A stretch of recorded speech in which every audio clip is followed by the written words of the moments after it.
ஹalleluya ஹalleluya ஹalleluya. கர்த்தருடைய பரிசுத்த நாமத்திற்கு மகிமையும் ஸ்தோத்திரம் உண்டாவதாக.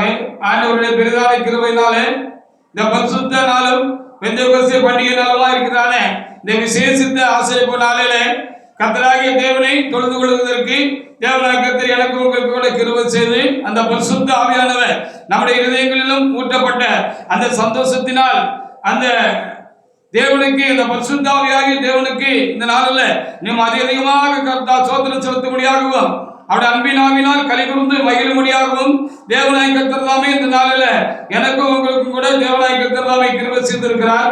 அவைகளுக்காக என் ஆண்டவருக்கு நான் அதிகமாக ஸ்தோத்திரம் செலுத்துகிறேன். நான் பாடி மகிழ்ந்தோம். பாடுபடியான பலனை கிருபையும் பரிசுத்தமுள்ள ஆவியானவர் நமக்கு தந்தார். அதற்காக நானும் என் தேவனே நான் அதிகமாக ஸ்தோத்திரிக்கிறேன். விசேஷமாக இந்த சமயமானது ஆண்டவருடைய வார்த்தையை நாம் கேட்கிற நாளா இருக்கிறது. இது பரிசுத்த ஆவியானவர் ஊற்றின பெந்தேகோஸ்தே நாளை நினைவு கூறுகிற பண்டிகை ஆராதனை இருக்கிறபடினால அந்த பரிசுத்த ஆவியானவரை குறித்து இந்த நாளில் வார்த்தைகளை தேவனாகிய நமக்கு தந்து நாம் அந்த பரிசுத்த ஆவியானவருடைய அருள் கொடைகளையும் ஆசீர்வாதங்களையும் அந்த பரிசுத்த ஆவியானவர் நமக்குள்ளாய் வந்த அந்த நன்மையும் மேன்மையும் நினைத்து பார்ப்பதற்கு இரவிலாகிய தேவன் இந்த நாளிலும் நமக்கு கிருபையும் இரக்கமும் செய்வாராக. யோவானுக்கு எழுதின சுவிசேஷ புஸ்தகத்தில் 14வது அதிகாரத்தில் 18வது வசனத்தை தேவனாகிய கர்த்தர் தாமே இந்த நாளிலே நமக்கு பிரசங்க வாக்கியமாக தந்திருக்கிறார். அதனை வாசிப்பதற்கு இறைவனாகிய தேவன் நமக்கு அனுக்கிரகம் பாராட்டுவாராக. யோவான் 14:18 ஒரு தேவனுடைய பிள்ளை எழுந்து எடுத்து வாசிக்கலாம். வாசிக்க நல்ல சத்தமா வாசிக்க.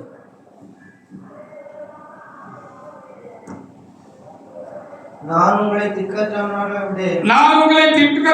விடேன், உங்களிடத்தில் வருவேன் என்று எழுதப்பட்ட இந்த வார்த்தைகளுக்காக நாம் ஆண்டவரை நாம் ஸ்தோத்திரிப்போமாக. தேவன் இந்த உலகத்தில் வந்து ஜீவித்து அவருக்கு பிதாவின் சித்தப்படி மரித்து அடக்கம் பண்ணப்பட்டு உயிரோடு எழுந்து அவர் பரமேறி போனார் ஆண்டவராகிய இயேசு கிறிஸ்து என்று சொல்லி நாம் அறிந்திருக்கிறோம். என்றென்றும் நம்மோடு கூட இருக்கும்படியாக திரும்பவும் ஆவியானவராக நமக்குள்ளே அவர் வாசம் பண்ணும்படியாக வந்திருக்கிறார் என்று சொல்லி நாம் அறிந்திருக்கிறோம். அந்த இயேசு கிறிஸ்துவானவர் கிறிஸ்துவின் ஆவியானவராக நமக்குள்ளே வந்து நமக்குள்ளே வாசம் பண்ணுகிறார் என்று சொல்லி அறிந்திருக்கிறோம். இந்த பரிசுத்த ஆவியை கிறிஸ்துவின் ஆவியானவர் நமக்குள்ளே வந்த காரியத்தை இந்த நாளில் நாம் நினைத்து பார்க்க முடியாத அனுஷ்டிக்க முடியாத நாம் கடந்து வந்திருக்கிறோம். பெந்தேகோஸ்தே என்று சொல்லப்பட்ட அந்த நாளிலே ஆண்டவராகிய இயேசு கிறிஸ்துவினுடைய ஆவியானவர் என்ன செய்தார்? அங்கே சபை மத்தியிலே பரிசுத்தவான்கள் மத்தியிலே தேவஜனங்கள் மத்தியிலே சீசர் மத்தியிலே இறங்கி வந்தார் என்று சொல்லி பார்க்கிறோம். அப்படி அவர் போகிறதுக்கு முன்பாகவும் திரும்ப வருகிறதுக்கு முன்பாக பரிசுத்த ஆவியாக அந்த சீசர் மத்தியிலே பொழிந்தவர்களே அவர்களுக்குள்ளே வருவதற்கு முன்பாகவே இயேசு கிறிஸ்து சுவிசேஷ புஸ்தகங்களில் அநேக இடங்களில் நான் போவேன் திரும்பி வருவேன், நான் போவேன் திரும்பி வருவேன், நான் உங்களை திக்கற்றவர்களாக விடமாட்டேன், உங்களிடத்திலே வருவேன் என்று சொல்லிக்கொண்டே இருந்தார் என்று சொல்லி பார்க்கிறோம். அதில் ஒரு பகுதியாக யோவான் 14ஆம் அதிகாரத்தில் இந்த 18வது வசனத்தை நாம் வாசிக்கும்படியாக தேவனாகிய கர்த்தர் தாமே நமக்கு அருள் பாராட்டி இருக்கிறார். அந்த கிருபைக்காக என் ஆண்டவருக்கு நான் நன்றி செலுத்துகிறேன். யோவான் 7ஆம் அதிகாரத்தில் 33வது வசனத்தை கூட நாம் வாசிக்கலாம். இப்படி ஆண்டவர் பரிசுத்த ஆவியாக அந்த கிறிஸ்துவானவர் பரிசுத்த ஆவியாக நமக்குள்ளே வராதிருந்திருப்பார் என்று சொன்னால் நாம் என்ன செய்திருக்க முடியாது. நம்முடைய நம்பிக்கை எல்லாம் கெட்டு போயிருந்திருக்கும். இயேசு மேல் அன்றைக்கு சீசர்கள் வைத்திருந்த நம்பிக்கை எல்லாம் என்ன செய்திருக்கும்? அவர்களுக்கு கெட்டு போயிருக்கும். அவர்கள் திக்கற்றவர்களாக நின்றிருப்பார்கள்.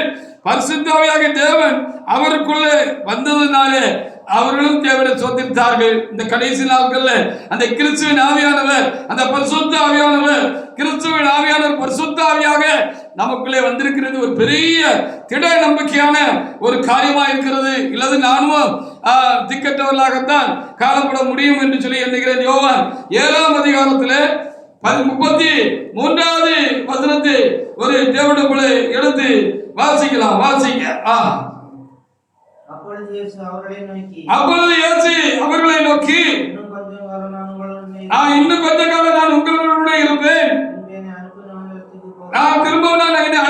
நான் பிதாவினிடத்திலே நான் போகிறேன் என்று ஆண்டவர் சொல்லிக்கொண்டே இருந்தார். அப்படி போகிறேன் என்று சொல்லுகிற பொழுது இவர் எப்பவும் நம்ம கூட இருப்பார் என்றெல்லாம் நினைத்தோம். இவரோ என்ன செய்கிறார், நம்மை விட்டு போய்விடுவேன் என்று சொல்லிக் கொண்டிருக்கிறார் என்று சொன்ன பொழுது சீசர்களுக்கெல்லாம் கலக்கமாக இருந்திருக்கும்.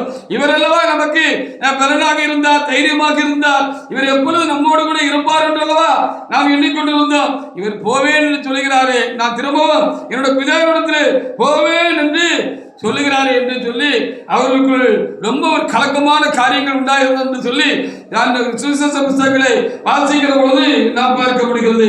யோவான் 16ஆம் அதிகாரத்தில் 16வது வசனத்தை கூட வாசிக்கலாம். அப்படி சொன்னவர் அவர் கலக்கமடைந்த பொழுது ஆண்டவர் சொன்னார், எங்க நம்மளை திக்கற்றவர்களாக இன்றைக்கு வாசித்த அந்த வேத பகுதியை போல திக்கற்றவர்களாக நம்மளை விட்டுட்டு போயிடுவாரோ என்று சொல்லி அவர் திகைத்து நின்ற பொழுது ஆண்டவர் அவர்களை தைரியம் ஊட்டும்படியாக ஆண்டவர் என்ன சொன்னார் என்று சொல்லி இங்கே யோவான் 16ஆம் அதிகாரத்தில் 16வது வசனத்திலே அவர் திரும்பவும் இங்கே அவர்களுக்கு இப்படி ஒரு நல்ல வார்த்தை சொல்லிவிட்டு கடந்து போயிருக்கிறார். வாசிக்கலாம்.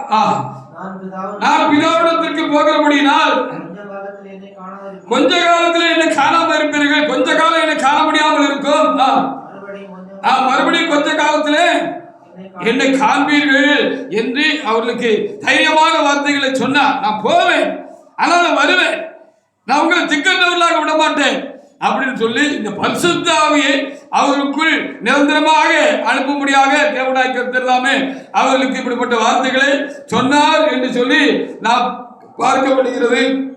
அவைகளுக்காக ஆண்டவருக்கு நாம் சோத்திரம் செலுத்தும். அந்த பரிசுத்த ஆவியை நான் உங்களிடத்தில் அனுப்புவேன். அவர் என்னுடைய ஆவியானவர், அவர் என்னுடைய உங்களுக்கு எடுத்து போதிப்பார் என்றெல்லாம் வேத புத்தகத்தில் நாம் எழுதியிருக்கிறதை நாம் என்ன செய்ய முடிகிறது, பார்க்க முடிகிறது. அப்படின்னாலே நான் போவேன், ஆனால் உங்களை திக்கெட்டு சொல்லப்பட்ட இந்த வார்த்தையின்படி திக்கற்றவர்களாக விடமாட்டேன், திரும்பவும் இடத்துல நான் வருவேன் என்று சொன்னவர். அவர் சரீரத்தில் அவர்களோடு கூட இருந்தார், சீசலோடு கூட இருந்தார். அவர் சரீரத்தில் அவர் மரித்து, சரீரத்தில் அவர் அடக்கம் பண்ணப்பட்டு, சரீரத்தில் உயிர்த்தெழுந்து அவர் 40 நாள் அளவும் என்ன செய்யப்பட்டார், அவரோட மத்தியிலே காணப்பட்டு அவர் என்ன செய்தார், வேலை வந்த பொழுது அவர் உயிர வரத்துக்கு எடுத்துக்கொள்ளப்பட்டார், பிதாவினிடத்திற்கு எடுத்துக்கொள்ளப்பட்டார் என்று சொல்லி நாம் அறிந்து விசுவாசிக்கிற ஒரு காரியமாக இருக்கிறது. கொஞ்ச காலம் என்று சொன்னது போல ஒரு 10 நாள், அந்த 40 நாள்ல இருந்து அந்த 50 நாள் வரைக்கும் அந்த பெந்தேகோஸ்தே பண்டிகை நாள், சேர்ப்பின் பண்டிகை நாள் வருகிற வரைக்கும் ஆண்டவர் என்ன செஞ்சார்னு சொல்லி நம்ம அங்க பார்க்கிற பொழுது அவர் இவர்களிடத்திலே காணப்படாமல் இருந்தார். நீங்க கொஞ்ச காலம் என்னை காணாது இருப்பீர்கள் என்று சொன்னது போல 10 நாள் காணாமல் இருந்தார். திரும்பவும் அவர் மத்தியிலே அவர் சரீரத்திலே வந்து அவர் ஆவியில அவரை கடந்து வந்தார். அந்த ஆவி அது மாதிரி அவர் உள்ளங்களில் ஊற்றப்பட்டது. அவர்களோடு கூட இருந்த கர்த்தர், ஹல்லேலூயா.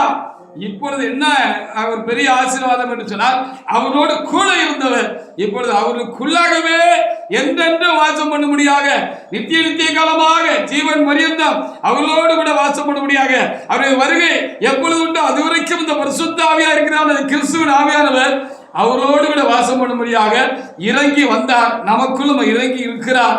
அதற்காக நானும் என் ஆண்டவருக்கு அதிகமாக நான் சோத்திரம் செலுத்துகிறேன். யோவான் 14ஆம் அதிகாரத்தில் 14ஆம் வசனத்தை கூட வாசிக்கலாம். பரிசுத்த ஆவியானவராய் என்றென்றைக்கும் அன்றைக்கு இருந்த சீசர்களோடும் இன்றைக்கு இருக்கிற சீசர்களோடும் என்றைக்கும் உலகம் முடிவிருந்தும் அல்லது அவருடைய வரிவிருந்தும் கூட இருக்கிறவராக அவர் என்ன செய்திருக்கிறார், நமக்குள்ளே கடந்து வந்திருக்கிறது.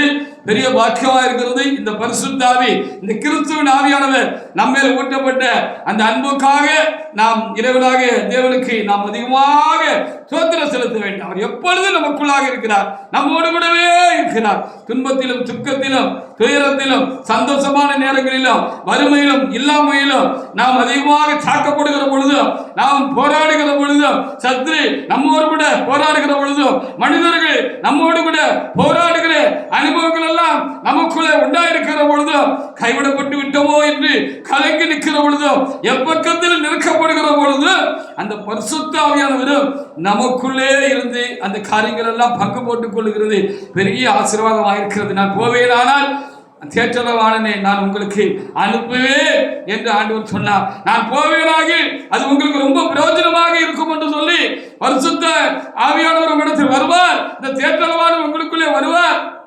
அவர் உங்களுக்கு எல்லாவற்றையும் உங்களுக்கு போதிப்பார். நான் சொன்ன எல்லாவற்றையும் உங்களுக்கு நினைப்பூட்டுவார் என்றெல்லாம் கர்த்தர் இருந்த நாட்களிலே சொன்னார். அவர் போனாலும் திரும்ப பரிசுத்த ஆவியாக நமக்குள்ளே வந்திருப்பது பெரிய ஆசீர்வாதம். அவர் சரீரத்தில் கூட இருந்தாலும் கூட இவ்வளவு பெரிய ஆசீர்வாதம் நமக்கு உண்டாயிருக்குமா, இவ்வளவு பெரிய பலன் நமக்கு உண்டாயிருக்குமா என்று தெரியவில்லை.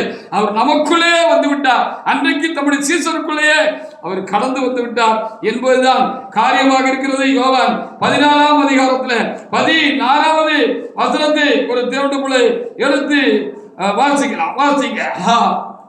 நான் பிதாவை வேண்டிக் கொள்வேன், அப்பொழுது என்றென்றைக்கும் உங்களோடு கூட இருக்கும்படிக்கு சத்திய ஆவியாகிய நான் உங்களுக்கு கூட இருக்கிறது ரொம்ப ரொம்ப தேற்றரவா இருக்கு, உங்களுக்கு ரொம்ப சந்தோஷமா இருக்கு, சமாதானமா இருக்கு, உதவியா இருக்கு, பலனா இருக்குன்னு நினைக்கிறீங்க.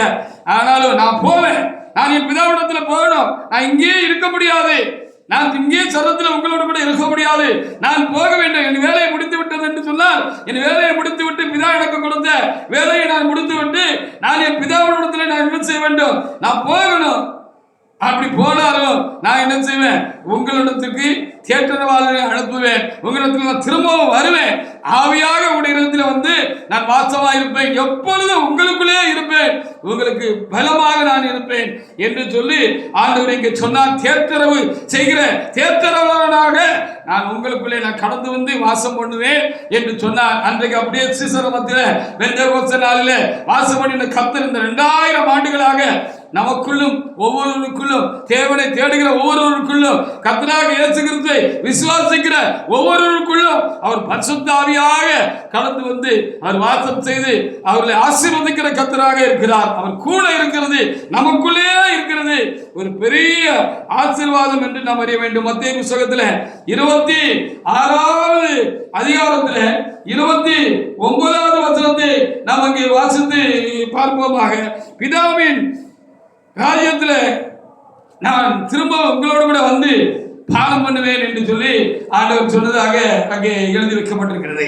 ஆண்டவர் மரிக்கிறதுக்கு முந்தின நாள் பெரிய வியாழக்கிழமை அன்னைக்கு ஆண்டவர் என்ன செய்தார் என்று சொல்லி வேதம் நமக்கு போதிக்கிற ஒரு முக்கியமான காரியமாக இருக்கிறது என்று சொல்லி நாம் இங்க பார்க்கிற பொழுது ஆண்டவர் என்ன சொன்னாரு அப்படின்னு சொல்லி பார்க்கிற பொழுது அந்த சாக்கிரமத்தை இந்த திருப்பந்தியை சாதித்து அதை பகிர்ந்து கொடுத்து கொண்டு வருகிற பொழுது அவர் ரசத்தையும் பகிர்ந்து கொடுத்தார்.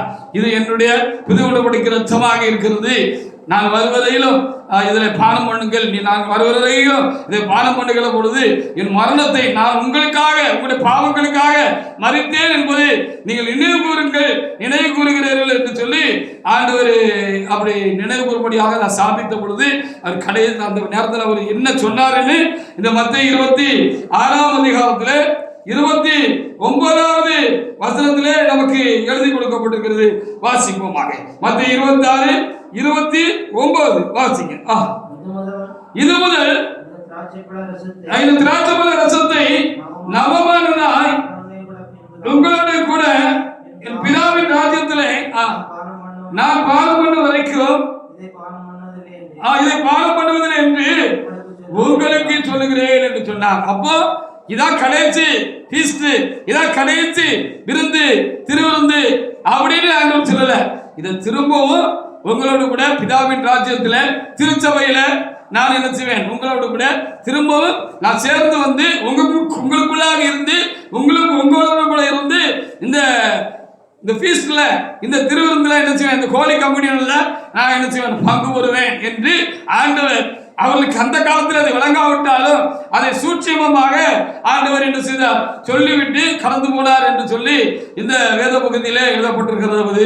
அப்படியே இந்த 10 நாட்கள் ஆண்டவரை காணாது நீங்கள் காத்திருங்கள் என்று ஆண்டவர் சொன்னார் என்று சொல்லி வேதத்தில் பார்க்கிறோம். அவர்களுக்கு அந்த பரிசுத்தாவிக்காக அந்த கிறிஸ்துவானவர் பரிசுத்தாவியாக தமக்குள்ளே வருவதற்காக காத்திருங்கள் என்று அந்த குருநாதர் சொல்லிவிட்டு கடந்து போனார் என்று சொல்லி பார்க்கிறார். அப்படி அந்த பரிசுத்த ஆவியானவர், அந்த கிறிஸ்துவின் ஆவியானவர், கிறிஸ்துவானவர் பரிசுத்த ஆவியாக சீசருக்குள்ள கடந்து வந்தார். வந்தது எதற்காக என்று சொல்லி பார்க்கிற பொழுது உலகத்தின் முடியவிருந்தம் அவர்களோடு இருக்கும்படியாக அவர் இப்படி ஒரு பெரிய ஒரு பாக்கியதையை அந்த மனிதர்களுக்கு அவர் தந்துவிட்டு கடந்து போனார். என்று நாம் பார்க்க முடிகிற மத்தேயு 28ஆம் அதிகாரத்துல 19 20 வசனங்கள்ல நீங்க வாசித்து பாருங்க. ஆண்டவர் பரமேறி போகும்போது சொன்னார், நான் உங்களை திக்கட்டவர்களா விட மாட்டேன், உங்களை அப்படியே நான் விட்டுட்டு போக மாட்டேன். நீங்க திகைத்து நிற்க, நீங்க கலங்கி நிற்க நான் விட்டுற மாட்டேன். உங்களை நான் என்ன செய்வேன், உங்களிடத்துல நான் திரும்பவும் வருவேன். நீங்க சர்வத்துல என் கூட இருந்தீங்க, நானும் உங்க கூட இருந்தேன். இதை காட்டிலும் ஒரு மேலான அனுபவம் உங்களுக்கு கிடைக்கும் போது நான் உங்களுக்குள்ளே நீங்கள் எனக்குள்ளேயும் நாம் கலந்து வாசம் பண்ணக்கூடிய ஒரு ஆசீர்வாதத்தை நான் உங்களுக்கு போய் அனுப்பி தருவேன் என்று ஆண்டவர் சொன்னார். பாருங்கள், பிதாவும் நானும் ஒன்றாயிருக்கிறோம் என்று ஆண்டவர் சொன்னார். பிதா என்னிலும் நான் பிதாவிலும் இருக்கிறதை நீங்கள் விசுவாசியுங்கள் என்று ஆண்டவர் சொன்னார்.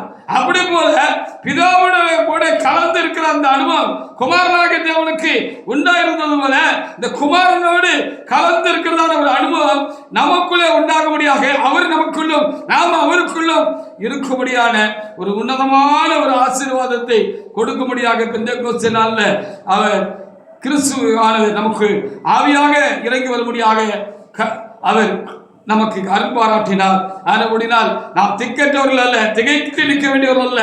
எவ்வளவு கஷ்டமான, பாரமான, கலக்கமான, திகைத்து நிற்கக்கூடிய ஒரு சூழ்நிலையா இருந்தாலும் எல்லா சாத்தான் நம்ம அதிகமாக நம்மோடு கூட போராடினாலும் நம்ம நெருக்கினாலும் மனிதர்கள் எல்லாம் நமக்கு எதிரடியாக கடந்து வந்து அப்படி நம்ம பயமுறுத்தினாலும் எல்லாம் நமக்கு சூழ்நிலை பயமுறுத்தினாலும் நமக்கு ஒரு பெரிய திட நம்பிக்கை இருக்கு. நம்ம திக்கற்றவங்க இல்லை, நம்மளுக்குள்ள நம்முடைய ஆண்டவர் நமக்காக ஜீவனை கொடுத்த ஆண்டவர் உயிர்த்தெழுந்த அந்த கர்த்தராகிய இயேசு கிறிஸ்து ஆவியாக நமக்குள்ளே இருக்கிறார், பரிசுத்த ஆவியாக நமக்குள்ள இருக்கிறார் என்ற நம்பிக்கை இந்த பரிசுத்த ஆவி கிறிஸ்துவானதை பெற்று நமக்கு பொழிந்தல் அப்படின்னாலே ஒரு பெரிய வாக்கியம் நமக்கு உண்டாயிருக்கிறது. வாசிங்க மத்தேயு 28:19-20 வாசிங்க. போகும்போது என்ன சொன்னாரு வாசிங்க. ஆகையால் நீங்கள் புறப்பட்டு போய் சகல ஜாதிகளை சீசராக்கி பிதா குமாரன் பரிசுத்தாவின் நாமத்தினாலே அவர்களுக்கு ஞானஸ்நானம் கொடுத்து நான் உங்களுக்கு கட்டளையிட்ட யாவையும் அவர்கள் கைக்கொள்ளும்படி உபதேசம் பண்ணுங்கள். இதோ உலகத்தின் முடிய ஒரு சதா காலங்களிலும் நான் உங்களோடு கூட இருக்கிறேன் என்றார் என்று சொல்லி போட்டு இருப்பேன் என்று சொல்லல, இருக்கிறேன் என்று அவர் சொன்னார் என்று சொல்லப்பட்டிருக்கிறது. அப்போ எல்லா காலத்திலும் இந்த நாசியில சுவாசம் இருக்கிற வரைக்கும், இந்த மூச்சு இருக்கிற வரைக்கும், இந்த சரீரம் படைச்சிருக்கிற வரைக்கும் இந்த ஆண்டவர் என்ன செய்வார், இயேசு கிறிஸ்து நமக்குள்ளாக வந்திருக்கிறார் என்பதுதான் இந்த பரிசுத்த ஆவி பொழிந்தரப்பட்டதனுடைய மிக முக்கியமான ஒரு காரியம். இது ஒரு பெரிய வாக்குறுதியாக நமக்கு இருக்கிறது. ஆண்டவர் சர்வத்தில் இருந்தா கூட இந்த அனுபவம் கொஞ்சம் குறையாதான் இருந்திருக்கும். அவர் நமக்குள்ளாவே கலந்திருக்கிறார் என்கிற பொழுது, நமக்குள்ளேயே அவர் வந்து விட்டார் என்கிற பொழுது, அவரை நாமும் ஒன்றாக இருக்கிற இந்த அனுபவம் நமக்கு ஆவியிலே உண்டாயிருக்கிறது என்று சொல்லி பார்க்கிற பொழுது இது மகா மேன்மையானது. அவர் நமக்குடைய எல்லா காரியங்களையும் நமக்குள்ளே இருந்தே அவர் பங்கு போட்டுக் கொள்ளும்படியாக நமக்குள்ளே வந்திருக்கிறார். அவருக்குரியது பங்கு போட்டுக் கொள்ளும்படியாக நாமும் பங்கு போட்டுக் கொள்ளும்படியாக தேவனாய் கர்த்தர் நமக்குள்ளே ஆவியாக கலந்து வந்ததுதான் பெரிய காரியம். இதுதான் அந்த பெந்தெக்கோஸ்தே பண்டிகையை நாளில நாம் நினைத்து பார்க்க வேண்டிய, உணர வேண்டிய ஒரு முக்கியமான காரியமா இருக்கு. மத்தேயு 10ஆம் அதிகாரத்தில் 20வது வசனத்தை கூட வாசிக்கலாம். பிதாவின் ஆவியானவராய் நமக்குள்ளே அவர் வாசம் பண்ணி இருக்கிறார். அன்றைக்கு சீசருக்குள்ளே வாசம் பண்ணின மாத்திரமல்ல, இந்த 2000 ஆண்டுகளாக அவர் பிதாவின் ஆவியானவராக, கிறிஸ்துவின் ஆவியானவராக, பரிசுத்த ஆவியானவராக, திருத்துவ ஆவியானவராக தேவனாய் கர்த்தர் நமக்குள்ளே என்ன செய்திருக்கிறார், வாசமாக வந்திருக்கிறார் என்பதுதான் பெரிய ஆசீர்வாதமான காரியம். தேவன் திருத்துவ தேவனம் என்று சொல்ல இருந்திருக்கிறார். தேவன் ஒருவரே, அவர் பிதா குமாரன் பரிசுத்த ஆவியாக இருக்கிறார் என்று சொல்லி வேதம் நமக்கு சொல்லுகிற ஒரு உண்மையான ஒரு காரியமாக இருக்கிறது. தேவன் ஒருவர் தான், அவர் பிதா குமாரன் பரிசுத்த ஆவியாக இருக்கிறார் என்று சொல்லி பார்க்கிறோம். குமாரன் இந்த உலகத்திலே வந்த பொழுது அவர் பிதாவையும் உடையவராகவும் பரிசுத்த ஆவியினால் நிறைந்தவராகவும் இருந்தார். அவர் திருத்துவ தேவனாக இருந்தார் என்று சொல்லி பார்க்கிறோம். இந்த பரிசுத்த ஆவியானவராகிய இந்த தேவன் இந்த உலகத்திலே மனுஷர்களுக்குள்ள அந்த பெந்தெக்கோஸ்தே நாளிலே அவர் இறங்கி வந்த பொழுது அவர் பிதாவின் ஆவியானவராக இருந்தார், அவர் கிறிஸ்துவின் ஆவியானவராக இருந்தார், அவர் தூய ஆவியானவராக பரிசுத்த ஆவியானவராக இருந்தார். அந்த தூய ஆவியானவரும் அந்த பரிசுத்த ஆவியானவரும் திருத்துவ தேவனாக நமக்குள்ளே வந்திருக்கிறார். பரிசுத்த ஆவியாக என்னவர் வந்திருக்கிறார் சொன்னால் பிதாவு நமக்குள்ள வந்திருக்கிறாரு, குமாரன் நமக்குள்ள வந்திருக்கிறாரு. பிதாவு குமாரனுமா இருக்கிறதான அந்த பரிசுத்த ஆவியானவர் வந்திருக்கிறார். தேவன் ஒரு நாள் நான் பிரசங்கிக்கிற பொழுது நான் சொன்னேன் அல்லவா, தேவன் பிதாவு குமாரனுமாக இருக்கிறார் என்று வேதத்தில் இயேசுவின் வார்த்தைகள் நமக்கு சுட்டி காட்டுகிற ஒன்றாக இருக்கிறது என்று சொன்னேன். நானும் பிதாவும் ஒன்றாக இருக்கிறேன் என்று எழுதியிருக்கிறது. நான் பிதாவிலும் பிதா என்னிலும் இருக்கிறதை நீங்கள் விசுவாசியுங்கள் என்று சொன்னார் என்று சொல்லி எல்லாம் நம்ம என்ன செய்கிறோம், வேதத்தில் நாம் பார்க்கிறோம். அப்படி சொல்லியிருக்கிற வார்த்தைகள் எல்லாம் நாம் கவனித்து நாம் துதித்து அதை தியானித்து பார்க்கிற பொழுது, இன்னொரு பக்கத்தில் பார்க்கிற பொழுது தேவன் பிதாவும் குமாரனுமாக இருக்கிறார். இந்த பிதாவும் குமாரனுமாக இருக்கிற தேவன் ஆவியாக இருக்கிறார். தேவன் பிதாவும் குமாரனும் பரிசுத்த ஆவியுமாக என்ன செய்திருக்கிறார். இந்த திருத்துவ தேவன் நமக்குள்ளே திரும்பவும் ஆவியாக கடந்து வந்தது ஒரு பெரிய பாக்கியம் என்று எண்ணிக்கொள்ள வேண்டியதாக இருக்கிறது. கூட இருக்கும்படியாக வந்திருக்கிறார். வாசிக்க 20 வாசிக்க. பேசுகிறவர்கள் நீங்கள் அல்ல, உங்கள் பிதாவின் ஆவியானவரை உங்களுக்குள் இருந்து பேசுவார். அப்ப இந்த பரிசுத்தாவி உங்களுக்கு வருவாரு, அவர் பிதாவின் ஆவியானவர் என்று சொல்லி இயேசு சொல்லிட்டு போயிருக்கிறார். அப்ப பிதா நமக்குள்ள வந்திருக்கிறார், பரிசுத்தாவியாக பிதா நமக்குள்ள வந்திருக்கிறார். அப்படிதானே பாக்குறீங்க? ரோமர் 8:9 வாசித்து பாருங்க. கிறிஸ்துவின் ஆவி இல்லாதவர் அவருடைய உடல்ல என்று எழுதப்பட்டிருக்கிறது. அப்ப இந்த பரிசுத்த ஆவியானவர் கிறிஸ்துவின் ஆவியானவராக எனக்குள்ள உங்களுக்குள்ள என்ன செய்திருக்கிறார், அவர் வந்திருக்கிறார் என்று நாம் பார்க்க முடிகிறது. அதற்காக ஆண்டவருக்கு நாம் சோதரிக்கிறோம். அப்ப பிதாவின் ஆவியானவர் உங்களோட பேசுவார். உங்களுக்குள்ளாக வந்திருக்கிறவர் பிதாவின் ஆவியானவர், அவர் உங்களுக்குள்ள இருந்து பேசுவார், உங்களுக்குள்ள இருந்து கிரியை நடப்பிப்பார் என்றெல்லாம் நமக்கு எழுதி கொடுத்தது போல அவர் பிதாவின் ஆவியானவர் மட்டுமல்ல, அவர் கிறிஸ்துவின் ஆவியானவருமாக இருக்கிறார் என்று 8:9 நமக்கு எழுதி தரப்பட்டிருக்கிறது. வாசிக்கலாம். தேவனுடைய ஆவி உங்களில் வாசமாக இருந்தால் நீங்கள் மாம்சத்துக்கு உட்பட்டவராகிறார்கள், ஆவிக்கு உட்பட்டவர்களாக இருப்பீர்கள். கிறிஸ்துவின் ஆவி இல்லாதவன் அவருடையவன் அல்ல என்று ரொம்ப தெளிவாக இன்னொரு இடத்துல எழுதியிருக்கிற பொழுது என்ன எழுதியிருக்கிறது என்று சொல்லி நம்ம பார்ப்போம் என்று சொன்னால், மாம்சத்தில் செய்யப்படுகிற விருத்த சேதனம் இல்லை என்று அவர் சொல்லிவிட்டு ஆவியில பண்ணப்பட்ட விருத்த சேதனம் தான் விருத்த சேதனம் என்று சொல்லியிருக்கிறார். கிறிஸ்துவின் ஆவியினால் ஒரு மனிதன் விருத்த சேதனம் வருகிறது தான் விருத்த சேதனம் என்று சொல்லி அவர் ரொம்ப துல்லியமாக இந்த பவுலடியார் என்று செய்திருக்கிறார். அவருடைய ஆவியை பெற்றுக்கொண்ட பிற்பாடு அந்த ஆவியானவருடைய காரியங்களை கூட கிறிஸ்துவின் காரியங்களை நமக்கு பகுத்து நமக்கு போதித்தது போல, அந்த பரிசுத்த ஆவியினாலே பகுத்து போதித்தது போல அந்த கிறிஸ்துவின் ஆவியை குறித்தும் என்ன சொல்லியிருக்கிறார், அவர் பகுத்து நமக்கு போதித்திருக்கிறார் என்று சொல்லி நாம் அறிந்திருக்கிறோம். அவைகளுக்காக நாம் தேவனாக்கிறதற்கு நாம் சோதனை செலுத்தாக வேண்டும். வாசித்து பாருங்க. ரோமர் 2ஆம் அதிகாரத்தில் 29வது வசனத்தில் எழுதப்பட்டிருக்கிறது. சரீரத்தில் யூதர்களாக இருக்கிறவர்கள் சரீர பிரகாரமாக மாம்சத்தின்படி யூதர்களாக இருக்கிறவங்க யூதன் கிடையாது. உள்ளத்தில் யூதனானவனே யூதன். இதயத்தில் உண்டாயிருக்கிற விருத்த சேதனமே ஆவியினுடைய விருத்த சேதனமே விருத்த சேதனம் என்று சொல்லி அவர் அங்கே எழுதி வைத்திருக்கிறார். வாசிக்கலாம். 29. உள்ளத்திலே யூதனானவனே யூதன், எழுத்தின்படி உண்டாகாமல் ஆவியின்படி உண்டாகும் விருத்த சேதனமே விருத்த சேதனம் எனப்பட்டு இப்படிப்பட்ட புகழ்ச்சி. அப்ப கிறிஸ்துவின் ஆவியானவராகவும் இந்த பரிசுத்த நமக்குள் வந்திருக்கிறார். பிதாவின் ஆவியானவரும் இருக்கிறார். அவர் தூய ஆவியானவராகவும் அவர் என்ன செய்திருக்கிறார், நமக்குள்ளே வந்து வாசமாக இருக்கிறார் என்பதுதான் ஒரு பெரிய காரியமாக இருக்கிறது. திருத்துவ தேவனாக இந்த பரிசுத்த ஆவியானவர் இருக்கிறார். அல்லேலூயா. கிறிஸ்துவும் திருத்துவ தேவனாக இருக்கிறார், பிதாவுக்கு திருத்துவ தேவனாக இருக்கிறார், தேவன் திருத்துவ தேவனாக இருக்கிறார், பிதா குமாரன் பரிசுத்த ஆவியாக தேவனாக இருக்கிறார். தேவன் ஒருவரே, அவர் பிதா குமாரன் பரிசுத்த ஆவியானவராக இருக்கிறார். தேவன் பிதாவும் குமாரனமாக இருக்கிறார். பிதாவும் குமாரனமாக இருக்கிற அந்த தேவன் ஆவியாக இருக்கிறார். தேவன் பிதா குமாரன் பரிசுத்த ஆவியாக இருக்கிறார் என்பதுதான் இன்றைக்கு ஆவியினால் நமக்கு பகிர்ந்து தேவநாயகத்தை தருகிற ஒரு காரியமா இருக்கிற அப்போஸ்தலர் 5ஆம் அதிகாரத்துல 32வது வசனத்தை கூட நீங்க யோசிச்சு பார்க்கலாம். வாசிங்க.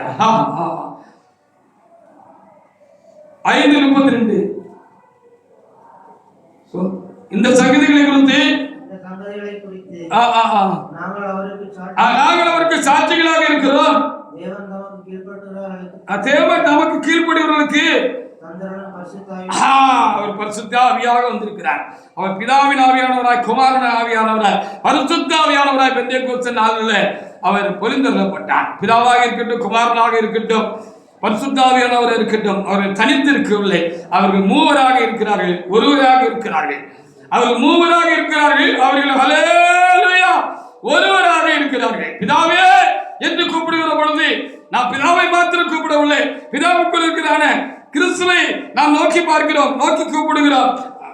அவருக்குள் இருக்கிறான பரிசுத்த ஆவியை நாம் நோக்கி பார்க்கிறோம்.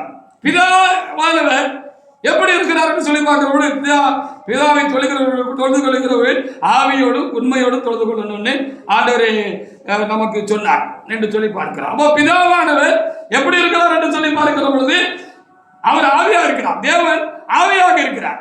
தேவன் ஆவியாக இருக்கிறார். அவரை தொழுது கொள்கிறவர்கள் ஆவியோடு உண்மையோடு தொழுது கொள்ள வேண்டும் என்று சொல்லி பிதாவை குறித்து, தேவனை குறித்து, குமாரனாக தேவன் கிறிஸ்துவானவர் என்ன செய்தார் சொன்னார் என்று சொல்லி நாம் இங்கே என்ன செய்யப்படுகிறது பார்க்கப்படுகிறது. அவைகளுக்காக நாம் ஆண்டவரை நாம் அதிகமாக சோத்தரிக்க வேண்டாம். அப்போ அந்த தேவன் வார்த்தையாக இருக்கிறார் என்று யோவான் 1ஆம் அதிகாரத்திலே சொல்லப்பட்டிருக்கு. அந்த பிதாவாக தேவன் வார்த்தையாக இருக்கிறார் என்று சொல்லி யோவான் 1ஆம் அதிகாரத்திலே நமக்கு என்ன செய்யக்கூடாது தெளிவை விட நமக்கு எழுதி கொடுக்கப்பட்டிருக்கிறது. அதுக்காக நாம் ஆண்டவருக்கு அதிகமாக நாம் சோத்திரம் செலுத்த வேண்டியிருக்கிறோம். யோவான் 1ஆம் அதிகாரத்தில் 1வது வசனத்தை வாசிங்க. ஆதியிலே வார்த்தை இருந்தது, அந்த வார்த்தை தேவனிடத்தில் இருந்தது, அந்த வார்த்தை தேவனாய். அப்போ தேவன் பிதா என்று கர்த்தர் சொன்ன அந்த தேவன் அவர் எப்படி இருந்திருக்கிறார் என்று சொல்லி நாம் இங்கே பார்க்கிற பொழுது அவர் வார்த்தையாகவும் ஆவியாகவும் இருந்திருக்கிறார். ஹல்லேலூயா. அப்போ இது ரொம்ப ஒரு ஆழமான ஒரு கருகலான இந்த திருத்துவம், இந்த திரியேகத்துவம், திரு யோகத்துவம் என்கிற சொல்ற காரியங்கள் எல்லாம் இருக்கிறது. அதை அறிந்து கொள்கிறது என்பது மனுஷ அறிவுக்கு அப்பாற்பட்டதும் நம்முடைய பிரயத்தனத்துக்கும் முயற்சிக்கும் நம்முடைய தியானத்துக்கும் அது உட்படுகிற ஒரு காரியம் அல்ல. நாம் அதை நாம அறிந்து கொள்ள கூடாது என்பதை நானும் அறிகிறேன், நீங்களும் உணர்வீர்கள் என்று சொல்லி ரொம்ப அதிகமாக நம்ம என்ன செய்ய வேண்டியிருக்கிறது, பார்க்க வேண்டியது இருக்கிறது. அதற்காக ஆண்டவருக்கு நாம் சோத்திரம் செலுத்துவோமாக. யோவான் 3ஆம் அதிகாரத்தில் 5வது வசனத்தை வாசிக்கலாம். இயேசு இதை பற்றி போதித்துக் கொண்டே இருந்தார். நான் போவேனாக பரிசுத்தாவை அனுப்புவேன், நான் போவேனாக தேற்றவாளனை அனுப்புவேன், நான் போவேனாக உங்களுக்கு ரொம்ப நல்லது அப்படின்னு அவர் போதிச்சுக்கிட்டே இருந்தார். அப்படிதானே? அப்படி போதித்துக்கிட்டே இருந்தவர் அவர் போதிக்கிறவர்களெல்லாம் பரிசுத்தாவையும் நாளை நீங்க ஞானஸ்தானம் போடணும், தண்ணீர் முழுக்க மாத்திரமல்ல பரிசுத்த ஆவியாலும் ஞானஸ்தானம் போடணும் அப்படின்னு சொன்னாரு என்று சொல்லி இங்கே யோவான் 3:5 நமக்கு எழுதி கொடுக்கப்பட்டிருக்கு. வாசிக்கலாம். இயேசு பிரயோஜனமாக ஒருவன் ஜலத்தினாலும் ஆவியினாலும் பிறவாவிட்டால் தேவனுடைய ராஜ்யத்தில் பிரவேசிக்க மாட்டான் என்று மெய்யாகவே நான் உங்களுக்கு சொல்லுகிறேன். அப்போ பரிசுத்த ஆவி உங்களிடத்தில் வரும். அவர் பரிசுத்த ஆவியாக மாத்திரமல்ல, கிறிஸ்துவின் ஆவியாகவும் பிதாவின் ஆவியாகவும் அவர் இருக்கிறார். அவரும் ஒரு திருத்துவ தேவன் என்றும் திருத்துவ தேவனிலே ஒருவர் என்றும் அவர் சொன்னார். இது ரொம்ப விளங்கிக் கொள்ள ரொம்ப அரிதாக இருக்கிறது. அதற்காக என் தேவநாயகத்திற்கு நான் அதிகமாக சொல்லியிருக்கிறேன். பிதா குமாரனையும் பரிசுத்தாவி உடையவராக இருக்கிறார். குமாரன் பிதாவையும் பரிசுத்தாவி உடையவராக இருக்கிறார். பரிசுத்த ஆவியானவர் பெந்தெகோஸ்து நாளிலே பொழிந்தருளப்பட்டதான அந்த பரிசுத்த ஆவியானவர் பிதாவையும் குமாரனை உடையவராக இருக்கிறார். பிதாவின் ஆவியை உடையவராகவும் குமாரனை ஆவியை உடையவராகவும் அவர் பரிசுத்த ஆவியாகவும் அவர் இருக்கிறார். எல்லா ஒவ்வொரு நாமத்துக்குள்ளும் திருத்துவம் இருக்கிறது, திரியோகத்துவம் இருக்கிறது. திரியோகத்துவம் அது இருக்கிறது என்று சொல்லி நாம் அறிய வேண்டியதா இருக்கிறது. அவர் எந்த அளவுக்கு நமக்கு புத்தி ஞானத்தை தருகிறாரோ, அவர் எந்த அளவுக்கு அந்த திருத்துவ தேவன் நமக்கு புத்தி அறிவுகிறாரோ அதற்கு தக்கனதான் நாம் அறிந்து கொள்ள முடியும். இல்லாவிட்டால் ஒருவரும் இந்த மலான இந்த இறைவனை குறித்தான ஆழத்துவமான இந்த ரகசியங்களை அறிந்து கொள்வது என்பது மனித பிரயத்தனத்தினாலோ, மூளையினாலோ, அறிவினாலோ, தியானத்தினாலோ, செபத்திலிருந்து கூட இது நாம் தெரிந்து கொள்ள முடியாது. எந்த அளவுக்கு எனக்குள்ளே அவர் விளங்குகிறாரோ, தம்மை விளக்கி காட்டுகிறாரோ அந்த அளவுக்கு நான் விளங்கிக் கொள்ளலாம். உங்களுக்குள்ளே எந்த அளவுக்கு அவர் உங்களுக்குள்ளே விளங்க செய்கிறாரோ அந்த அளவுக்கு தான் விளங்கிக் கொள்ளலாம். ஒரு மனிதனும் இறைவனை பூர்ணமாக அறிந்ததில்லை என்பதை மாத்திரம் நாம் ஒத்துக்கொள்ள வேண்டியதா இருக்கிறது. இவ்வளவு வாயிலும் அறிந்து கொள்வதற்கு அந்த பரிசுத்த ஆவியானவர் நமக்குள்ளே வந்து நமக்கு உதவி செய்தமைக்காக நாம் ஆண்டவருக்கு நாம் அதிகமாக சோத்திரம் செலுத்துவமாக.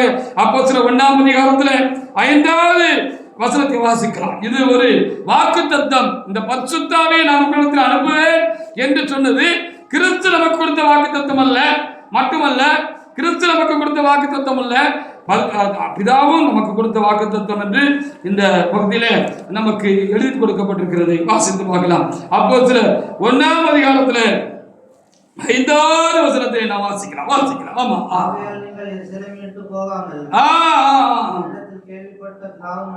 எங்களுக்கு கேள்விப்பட்ட பிதாவின் ஆவி வாக்குத்தத்தம் நிறைவேற காத்திருங்கள் என்று அவர் கட்டளையிட்டு சொன்னார். கண்டிப்பா சொன்னார் என்று சொல்லி சொல்லப்பட்டிருக்கிறது. நான் உங்களுக்கு சொல்லணும்ல, சேத்தனவான அனுப்புவேன், ஒரு பரிசுத்த ஆவியானவரே நான் உங்களுக்குள்ளாக அனுப்புவேன். திருத்துவ தேவனில ஒரு தேவனா இருக்குதானே அந்த பரிசுத்த ஆவியானவரே, அந்த கடவுளை, அந்த தேவனை, பரிசுத்த ஆவியா இருக்கிற அந்த தேவனை உங்களுக்குள்ள நான் என்ன செய்வேன், நான் அனுப்புவேன் அப்படின்னு இயேசு சொன்னார். நான் அனுப்புவேன் என்று சொன்னார். பிதாவிடத்தில் இருந்து பெற்று நான் உங்களுக்கு தரப்போகிற அந்த பரிசுத்த ஆவியானவர் என்று சொல்லியிருக்கிறார். இந்த இடத்துலயும் அதை சொல்லியிருக்கிறார். பிதாவின் வாக்குத்தத்தம் நான் சொன்னது மாத்திரமல்ல, இந்த பரிசுத்த ஆவி உங்களுக்குள்ள வருகிற அனுபவங்கிறது பிதா கொடுத்த வாக்குத்தத்தம், உங்களுக்கு கொடுத்த வாக்குத்தத்தம் அப்படின்னு அவர் சொன்னார் என்று சொல்லி பார்க்க. இப்படி இந்த பரிசுத்த ஆவியானவர் வரும்பொழுது என்ன நடக்கும் என்று சொல்லி அதே 1ஆம் அதிகாரத்துல 8வது வசனத்துல நமக்கு எழுதி கொடுக்கப்பட்டிருக்கிறது.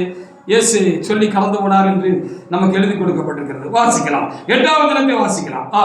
பரிசுத்த ஆவி உங்களிடத்தில் வரும்பொழுது நீங்கள் பெருநடைந்து எருசலேமிலும் யூதேயா முழுவதிலும் சமாரியாவிலும் பூமியில் கடைசி பரியந்தமும் எனக்கு சாட்சிகளாக இருப்பீர்கள். அல்லேலூயா அப்படின்னு அங்கே ரொம்ப தெளிவாக நமக்கு எழுதி கொடுக்கப்பட்டிருக்கிறது. கிறிஸ்துவின் ஆவியானவர், பிதாவின் ஆவியானவர், இந்த பரிசுத்த ஆவியானவர், இந்த திருத்துவ தேவனாகிய இந்த தூய ஆவியானவர் எனக்குள்ளே வந்தது நாம் தேவனுக்கு சாட்சிகளாக இருக்கிறதுக்கு, கிறிஸ்துவுக்கு சாட்சிகளாக இருக்கிறதற்கு, கிறிஸ்து தேவன் என்பதற்கு நாம் சாட்சிகளாக இருப்பதற்கு அவர் என்ன செய்திருக்கிறாரு, அவர் கலந்து வந்திருக்கிறார். பழைய ஏற்பாட்டிலே பார்க்கிறோம், ஏசாயா புத்தகத்தில் நான் தேவன் என்பதற்கு நீங்கள் சாட்சிகள் என்று எழுதப்பட்டிருக்கிறது.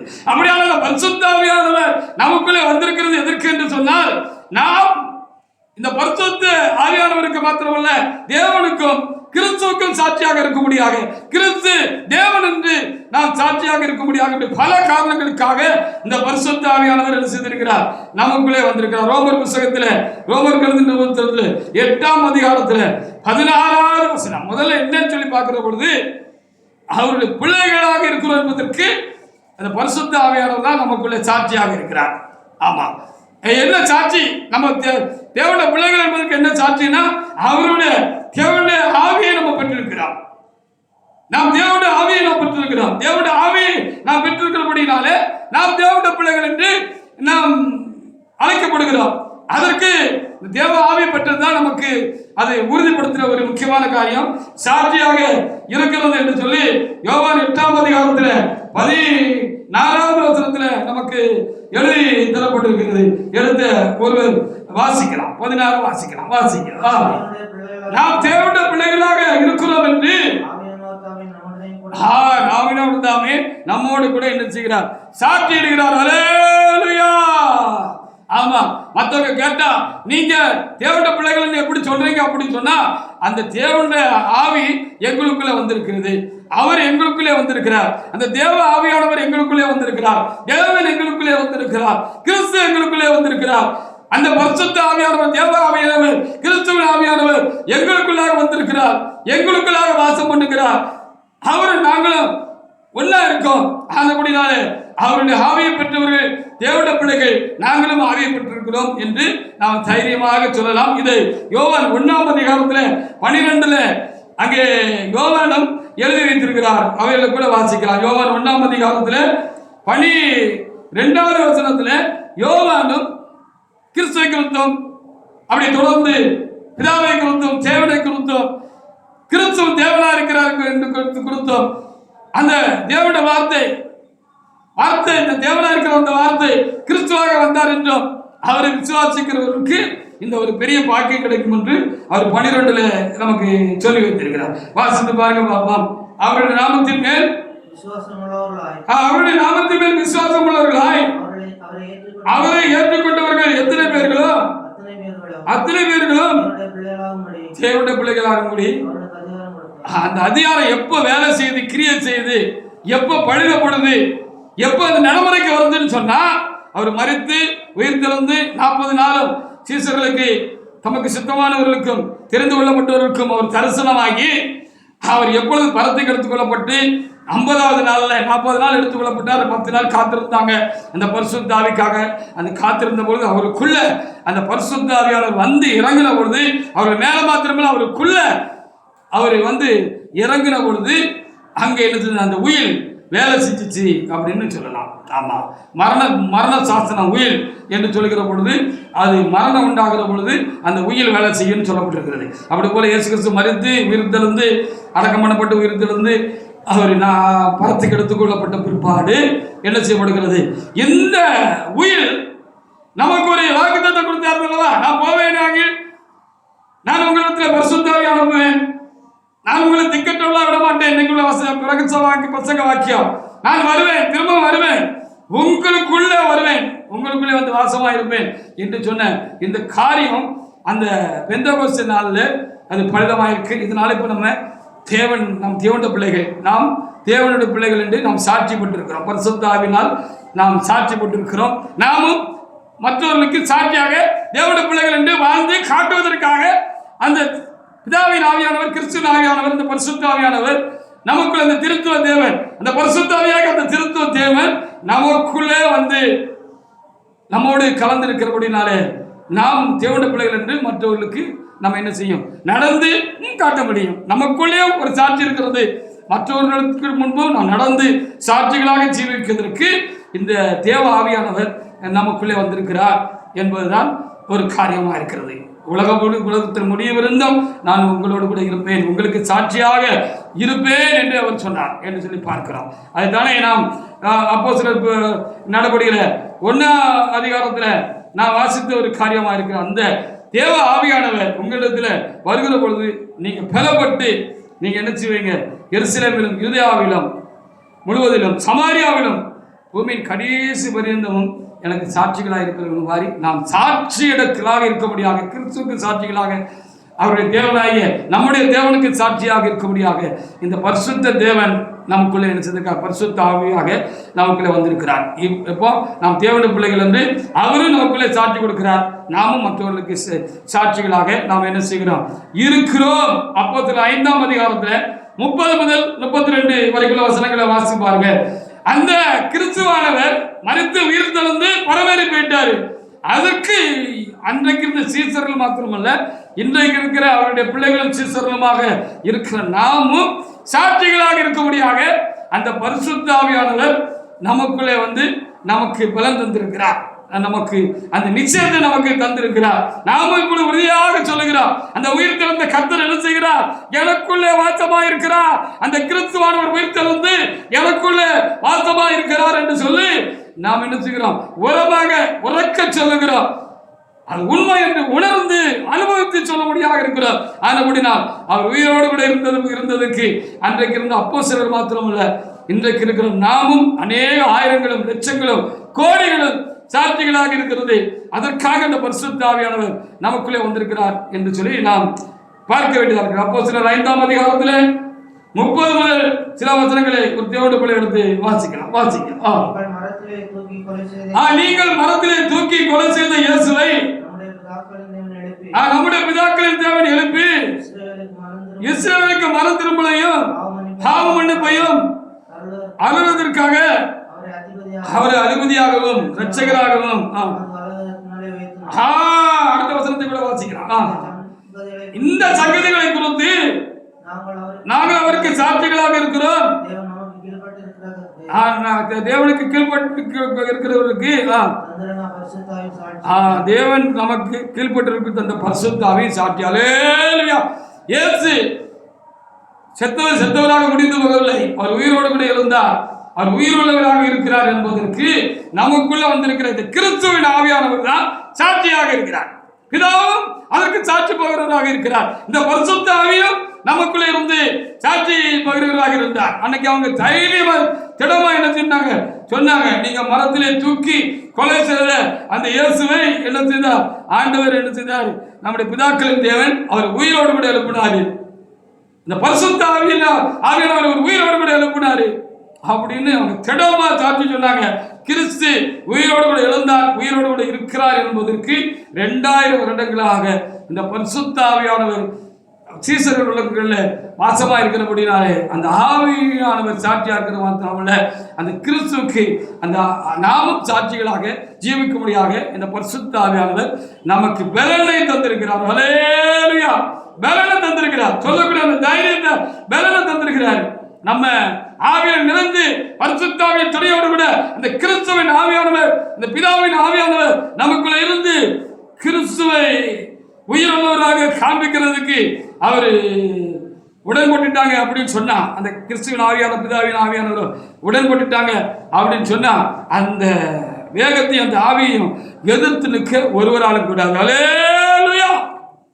ஏன்னா அந்த பரிசுத்த ஆவியானவர் பரிசுத்த ஆவியாக மாத்திரம் இல்லாதபடிக்கு அவர் பிதாவின் ஆவியாகவும் அவர் குமாரனும் ஆவியாக இருக்கிறபடினாலே இந்த பரிசுத்த ஆவியானவர் தேவனுடைய ஆழங்கள் எல்லாம் அறிந்திருக்கிறார் சொல்லி எபேசிய புத்தகத்தில் எழுதியிருக்கிறபடினாலே அவர் தேவனுடைய ஆழங்கள் அறிந்திருக்கிறார்.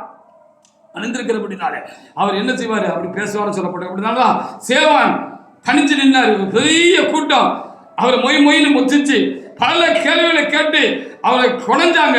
ஆனாலும் அவருக்குள்ள இருந்த அந்த கிறிஸ்துவின் ஆவியானவர், அந்த பிதாவின் ஆவியானவர், அந்த பரிசுத்த ஆவியானவர் என்ன செஞ்சார்னா அவங்களுக்கு சரியான பதிலடி கொடுத்தார். அவர் பேசின பேச்சை எதிர்த்து நிற்க அவங்களால கூடாம போயிட்டு அப்படின்னு சொல்லி சொல்லப்படுகிற பரிசுத்த ஆவியை பெற்றுக்கொண்டார். அந்த பரிசுத்த ஆவியுடைய வல்லமையும் ஒரு விசேஷித்த கிருபையையும் அவர் பெற்றிருந்தார் அப்படின்னு சொல்லி நம்ம பார்க்கப்படுகிறது. ஆனபடினாலே தேவன் உயிரோடு கூட இருக்கிறார் என்பதற்கு நம்ம சாட்சி, தேவனுடைய பிள்ளைகள் என்பதற்கு நாமும் சாட்சி. நமக்குள்ள இருக்கிறார் ஆவியானவரும் என்ன செய்கிறாரு? சாட்சியா இருக்கிறார். அப்போஸ்தலர் 10:39-41 வசனங்களை கூட வாசி பார்க்கலாம். கொர்நேலியு வீட்டுக்கு போய் பேதுரு பிரசங்கம் பண்ணார் அப்படின்னு சொல்லி நம்ம பார்க்கிறோம். அப்படி பிரசங்கம் பண்ணின பொழுது அவர் உயிரோடு கூட இருக்கிறார் அப்படின்னு சொல்லி அவர் சாட்சி பகிர்ந்தார் என்று சொல்லி நம்ம அங்கே என்ன செய்ய முடிகிறது? பார்க்க முடிகிறது. வாசித்து பாருங்க பாபா. வாசிங்க. ரோமர் 10ஆம் அதிகாரத்துல 39-41 வரைக்கும் வசனங்களை வாசிக்கலாம். வாசிங்க.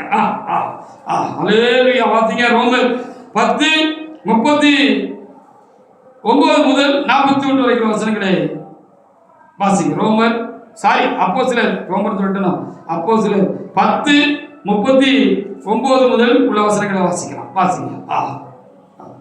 வாசிங்க.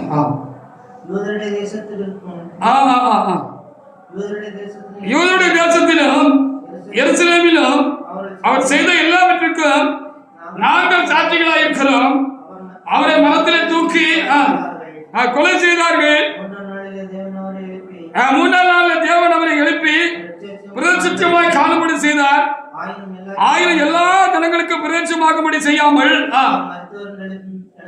அவர் மருத்துவரிலிருந்து எழுந்த பின்பு அவரோடு புசித்து குடித்தவர்களும் தேவனால் முன்னியமிக்கப்பட்ட சாட்சிகளுமாகிய எங்களுக்கு பிரதிஷ்டமாய் அவர் தரிசனமானார், உயிரோடு இருக்கிறவராய் தங்களை காண்பித்தார் என்று சொல்லி திடமா அப்போஸ்தலர்கள் சாட்சி பகிர்ந்தார்கள். பேதுரு இங்கே கொர்நேலியு வீட்டுல பிரசங்கம் பண்ணாரு.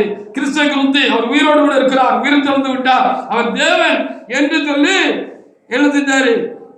அவரு பிரசங்கித்தார். இவரை நீங்க ஏற்றுக்கொண்டீங்கன்னா உங்களுக்கு பாவ மன்னிப்பு உண்டாகும், பாவத்திலிருந்து விடுதலை உண்டாகும் அப்படின்னு அவரு பிரசங்கித்த பொழுது 44வது வசனத்தை நீங்க வாசிங்க. 44வது வசனத்தை, இந்த வார்த்தைகளை வாசிங்க.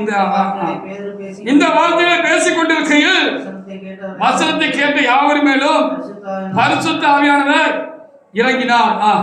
வாசிங்க. அவர் பற்பல வாசைகளை பேசுகிறதையும்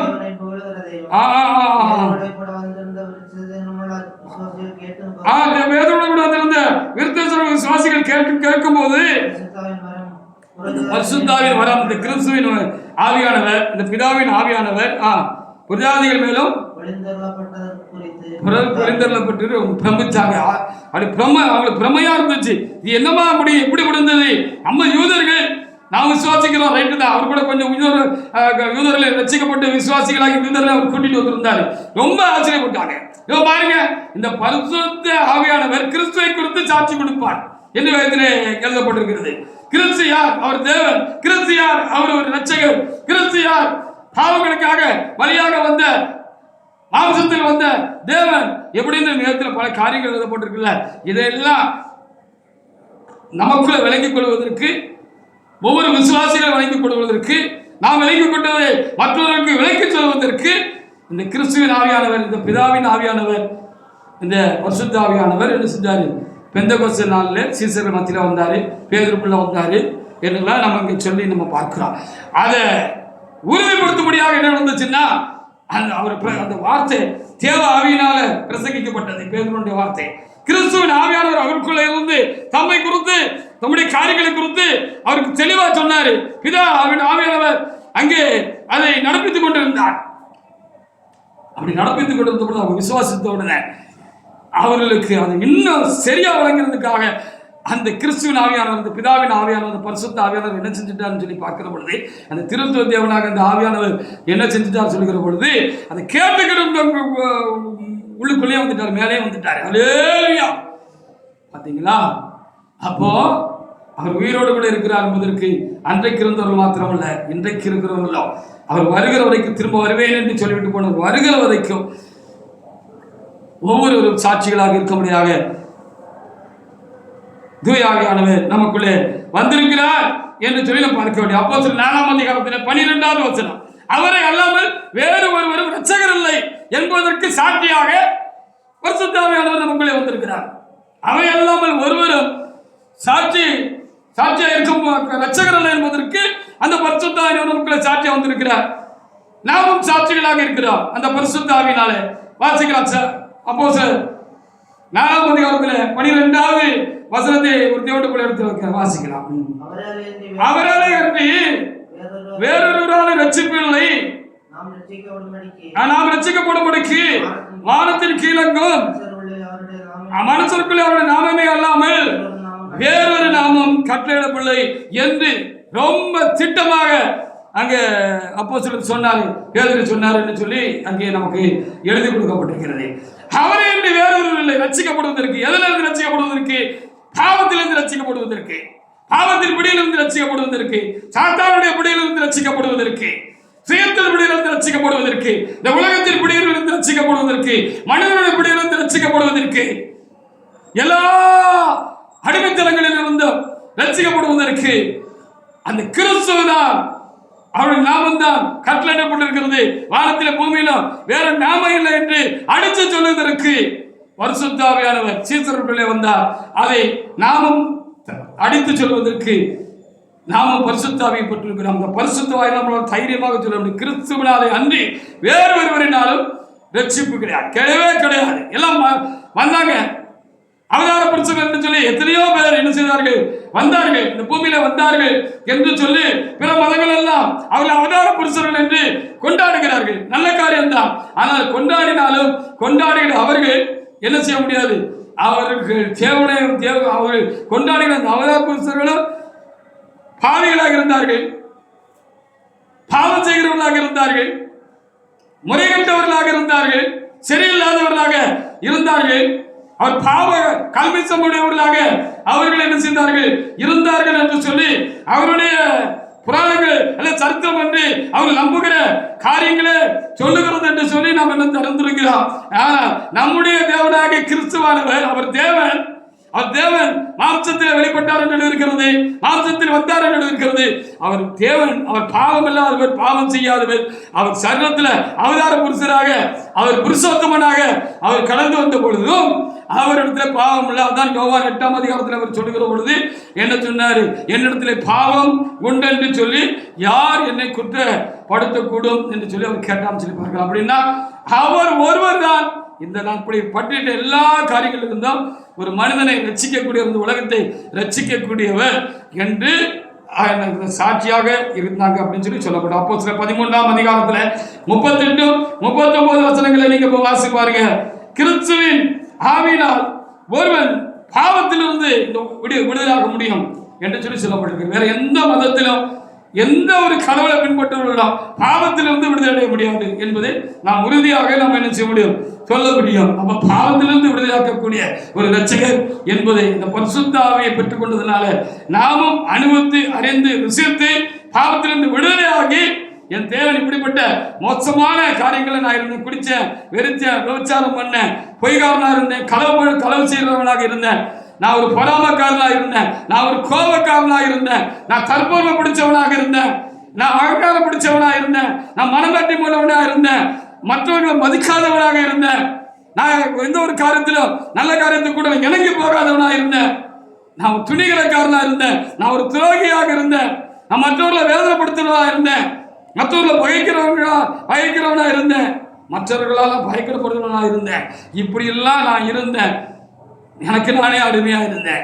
எனக்குள்ள நிறைய அடிமைத்தனங்கள் இருந்தது, நான் உணர முடிந்தது. அந்த அடிமைத்தனத்துக்கு நான் அடிமைப்பட்டு இருக்கிறது, எனக்கு நானே அடிமைப்பட்டு இருக்கிறது, என் சுயமான காரியங்களுக்கு நான் அடிமைப்பட்டு இருக்கிறது எல்லாம் நான் உணர்ந்தேன். ஆனாலும் என்னால் வெளியே வர முடியாமல் இருந்தது.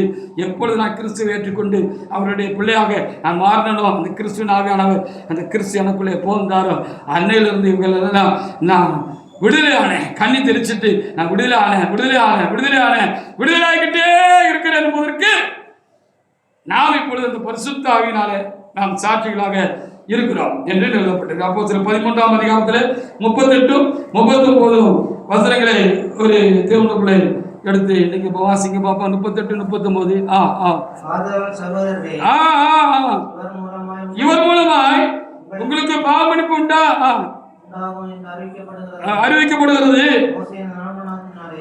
மோசேயின் நியாயப்பிரமாணத்தினாலே எவைகளிலிருந்து விடுதலையாக்கி நீதிமான்கள் ஆக்கப்படக்கூடாது இருந்ததோ விசுவாசிக்கிறவன் எவனும் அவளிலிருந்து இவரால் விடுதலையாகி நீதிமான்கள் ஆக்கப்படுகிறான் என்றும் உங்களுக்கு தெரிய கடவுள் என்று சொன்னார். அவங்களுக்குள்ள விடுதலை உண்டாயிருந்தது. அதனாலதான் அந்த உண்மையை உரைக்க அவங்களால சொல்ல முடிந்தது. நானே எனக்குள்ள அடிமையா இருந்தேன் வச்சுக்கோங்க. அநேக காரியங்களுக்கு நான் பலவீனமா இருந்தேன். நான் கிறிஸ்துவனால, அந்த கிறிஸ்துவின் ஆவியானவர் எனக்குள்ள வந்ததுனால, பரிசுத்த ஆவியானவர் எனக்குள்ள வந்ததுனால நான் விடுதலாகாம இருந்தேன் அநேக காரியங்களுக்கு. அப்படின்னு சொன்னா நான் மற்றவங்களுக்கு தைரியமா அதை என்ன செய்ய முடியாது, சொல்ல முடியாது. இந்த மருந்து சாப்பிட்டேன், இதுல இருந்து எனக்கு குணம் உண்டாயிருக்கிறது அப்படின்னு சொல்லி குணப்பட்டவங்க தான் அந்த மருந்தை குறித்து தைரியமா மற்றவங்களுக்கு ரெக்கமெண்ட் பண்ண முடியும். இந்த மருந்தை வாங்கி சாப்பிடுங்க, எனக்கு இப்படி ஒரு பலவீனம் இருந்துச்சு, அந்த பலவீனம் எனக்கு நீங்காம இருந்துச்சு. எத்தனையோ மருந்துகளை சாப்பிட்டு பார்த்தேன், எத்தனையோ காரியங்களை நான் முயற்சி பண்ணி பார்த்தேன். ஆனா எனக்கு அந்த காரியத்திலிருந்து எனக்கு விடுதலை கிடைக்கல, குணம் கிடைக்கல. ஆனா இந்த மருந்தை சாப்பிட்ட பொழுது, இந்த குறிப்பிட்ட மருந்தை சாப்பிட்ட பிற்பாடு எனக்கு அதுல இருந்து குணம் கிடைச்சிருக்கு, நான் விடுதலை இருக்கேன் அப்படின்னு யாரு சொல்ல முடியும்னா, அந்த மருந்து யாருக்குள்ள கிரியை செய்தோ அவங்க தான் அதை மற்றவங்களுக்கு திடமா தைரியமா சொல்ல முடியும். அப்படின்னா தான் அவங்களுக்கு நம்பிக்கை வரும். அப்படி போல கிறிஸ்துவின் ஆவியானவர் எனக்குள்ளே வந்தபடினால நான் என்ன சொல்கிறேன், இந்த இப்படிப்பட்ட எல்லா தீமைகளிலிருந்தும் பாவங்களிலிருந்தும் நான் விடுதலையாக இருக்கிறேன்.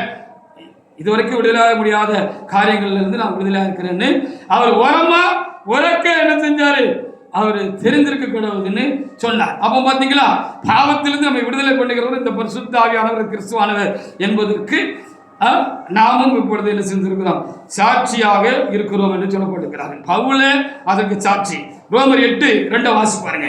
அவர் என்ன செஞ்சார்? சில காரியங்களில் சிக்கி இருந்தார். அவர் வெளிப்படையா பாவம் செய்யல, அவர் கிரியையில்லாத பாவம் செய்யல. ஆனாலும் மனச்சாட்சியில அவருக்கு குற்றம் உண்டு என்கிறதான ஒரு குற்ற உணர்வு இருந்துச்சு. சில காரியங்கள்ல அவர் குற்றவாளிதான் என்பதும் அவருக்குள்ள பாவம் மாசமா இருக்கிறதுங்கிறதையும் 7ஆம் அதிகாரத்தில் அவர் உணர்ந்து அங்க எழுதி வச்சிருக்கிறார். ஒவ்வொரு மனுஷனுடைய நிர்பந்தமான நிலையும் அதுதான். ஆனா 8ல் என்ன எழுதியிருக்கிறார் என்று பார்க்கிற பொழுது, இந்த 1ஆம் அதிகாரத்தில் எழுதியிருக்கிறார் பொழுது நம்ம அங்கே பார்க்கிற பொழுது என்ன எழுதியிருக்கிறார்னு சொல்லி இப்போ வாசி பாருங்க.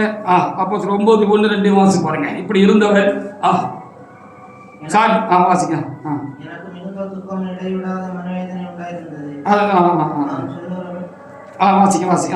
சொல்லுகிறது பொய்யல்ல, கிறிஸ்துவுக்குள் உண்மையை சொல்கிறேன். பரிசுத்தவான்கள் மனசாட்சியும் சாட்சியா இருக்கு, ஆண்டவரும் சாட்சியா இருக்கிறாரு. இதுக்கு நானும் என்னோட மனசாட்சி நானும் சாட்சியா இருக்கிறேன் அப்படின்னு ரோமர் 8:2 வாசி பாருங்க.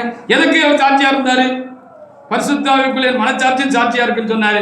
எனக்குள்ள பரிசு பரிசுத்தான சாட்சி சொல்லுகிறாரு. அவர் வந்துட்டார். எனக்குள்ள வந்த பொழுது எனக்குள்ள ஒரு பெரிய மாற்றம், விடுதலை உண்டாயிருக்கிறது அப்படின்னு அவர் சொன்னார்களா? என்ன ரோமர் 8:2 வாசிங்க. கிறிஸ்து இயேசுவினாலே ஜீவனுள்ள ஆவியின் பிரமாணம், பாவ மரணம் என்கிற பிரமாணத்திலிருந்து எனக்கு விடுதலை ஆயிட்டு நான் இப்போ எனக்கு சுதந்திரவாளியா இருக்கேன் அப்படின்னு சொன்னாரு. சுதந்திரம் உள்ளவனா இருக்கேன். நான் கர்த்தராகிய இயேசு கிறிஸ்துவை தரிசிக்கவில்லையா? நான் அப்போஸ்தலன் அல்லவா? நான் சுயாதீனன் அல்லவா என்று சொன்னார். அல்லேலூயா!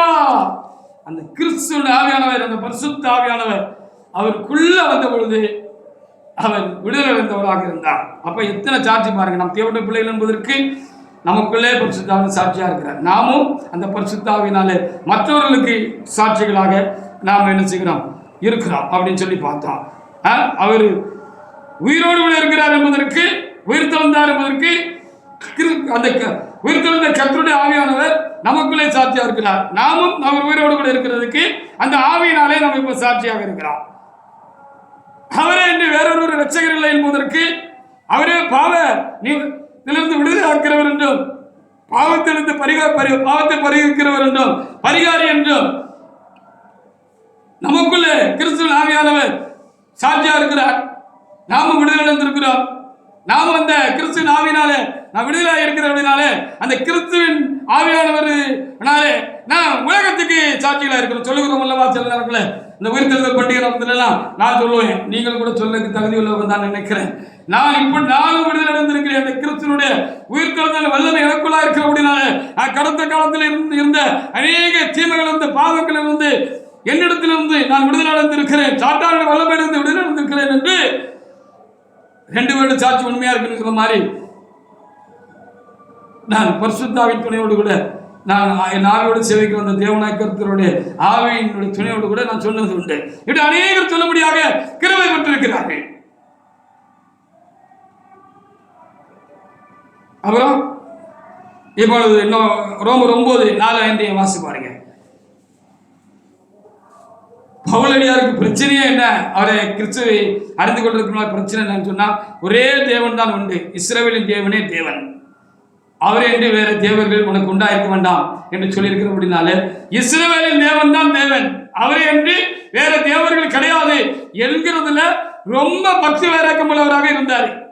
அப்படி இருந்ததுனால இங்க இன்னொரு இயேசு கிறிஸ்துவ உயிரோடு இருந்தார் சொல்லி அவரே கர்த்தர் என்று சொல்லி இவரை பிரசங்கித்தார்கள். அவரே தேவன் என்று பிரசங்கித்தார். கர்த்தர்னா தேவன் அர்த்தம். தேவனாகிய கர்த்தர் அப்படின்னு வேதத்தில் இருக்கிறது.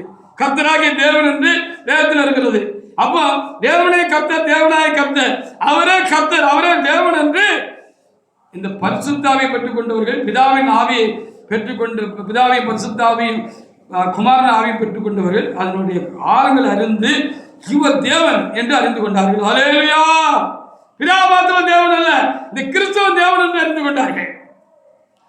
இந்த பிதாவும் கிறிஸ்துவும் ஒன்றாயிருக்கிறார்கள் என்று அறிந்து கொண்டார்கள். நானும் பிதாவும் ஒன்றாயிருக்கிறோம் என்று இயேசு சொன்னார்.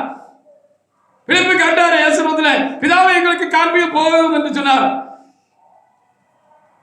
என்னை கண்டவன் பிதாவை கண்டான் என்று சொன்னார். நான் பிதாவுக்குள்ளும் பிதா எனக்குள்ளும் இருக்கிறார். அப்படி இருக்க பிதாவை காண்பியும் என்று சொல்லி நீ எப்படி சொல்லலாம்? தேவனை காண்பியும் என்று சொல்லி அந்த இடத்துல என்ன வச்சுக்கணும்னா, பிதாவை காண்பியும் சொன்னா தேவனை எங்களுக்கு காண்பியும் கேட்டாங்கன்னு நம்ம வாச்சா அது நமக்கு வழங்கும். தேவனை காண்பியும் என்று நீங்க சொல்லுகிறது என்ன அப்படின்னு சொல்லி, என்னை கண்டவன் தேவனை கண்டான் என்று ஆண்டவர் சொன்னான்னு இப்போ இப்படி வச்சு வாசிப்பாருங்க வழங்கும் உங்களுக்கு. என்னை கண்டவன் தேவனை கண்டான்னு சொன்னார். அப்போ கிறிஸ்துவன் தேவன் என்று, பிதாவும் கிறிஸ்துவும் தேவனுமாக இருக்கிறார் என்று, அவர் பரிசுத்த ஆவியாக இருக்கிறார் என்று சொல்லி இந்த பிதாவின் ஆவியும் கிறிஸ்துவின் ஆவியும் இந்த பவுலுக்குள்ள வந்த பொழுது அவர் உணர்ந்து கொண்டு அந்த இஸ்ரவேலின் தேவன் தான் இவர் என்று அவர் என்ன செஞ்சாரு? விளங்கிட்டாரு அப்படின்னு சொல்லி நம்ம பார்க்க வேண்டியதா இருக்கிறது. வாசிக்கலாம், வாசிக்க பாப்பா, வாசிங்க. வாசிங்க. ரோமர் 9:4-5 வசனங்களை வாசிக்கலாம். அவர்கள் இஸ்ரவேலரே, புத்திர சுகமாகவும் மகிமையும் உடன்படிக்கைகளும் நியாயப்பிரமாணமும் தேவாராதனையும் வாக்குத்தத்தங்களும் அவருடையவர்களே, பிதாக்கள் அவர்களுடைய மாம்சத்தின்படி கிறிஸ்துவம் அவர்களுக்கு பிறந்தாரே, இவர் இந்த கிறிஸ்துவானவர் என்னென்றைக்கும் சோதரிக்கப்பட்ட சர்வத்துக்கும் மேலான தேவன். ஆமென், ஹல்லேலூயா. அப்ப இப்ப அவர் விளங்குச்சு, அந்த கிறிஸ்துவின் ஆவியானவர், இந்த பிதாவின் ஆவியும் பரிசுத்த ஆவியுமா இருக்கிறான அந்த தூய ஆவியானவரை அவர் கிறிஸ்துவ விசுவாசத்தை பெற்றுக்கொண்ட பொழுதுதான் இவருக்கு சரியா விளங்குச்சு. என்ன விளங்குச்சு?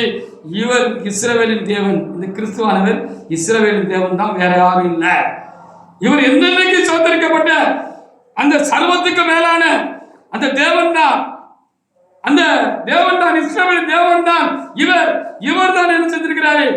மாம்சத்துல வந்தாரு, மாம்சத்துல வந்திருக்கிறாரு அப்படிங்கிறத அவர் விளங்கிக்கிட்டார். அப்ப கிறிஸ்து தேவன் என்று எப்ப விளங்கும் அப்படின்னு சொல்லி பார்த்தா, பரிசுத்த ஆவி ஒரு மனசை பெற்றுக் கொள்கிற பொழுதுதான் அதை குறித்து நல்ல ஒரு தெளிவு அவங்களுக்கு உண்டாகும் என்று நம்ம என்ன செய்ய வேண்டியிருக்கிறது, நம்ம பார்க்க வேண்டியது ரொம்ப ஒரு அவசியமான ஒரு காரியமாக இருக்கிறது.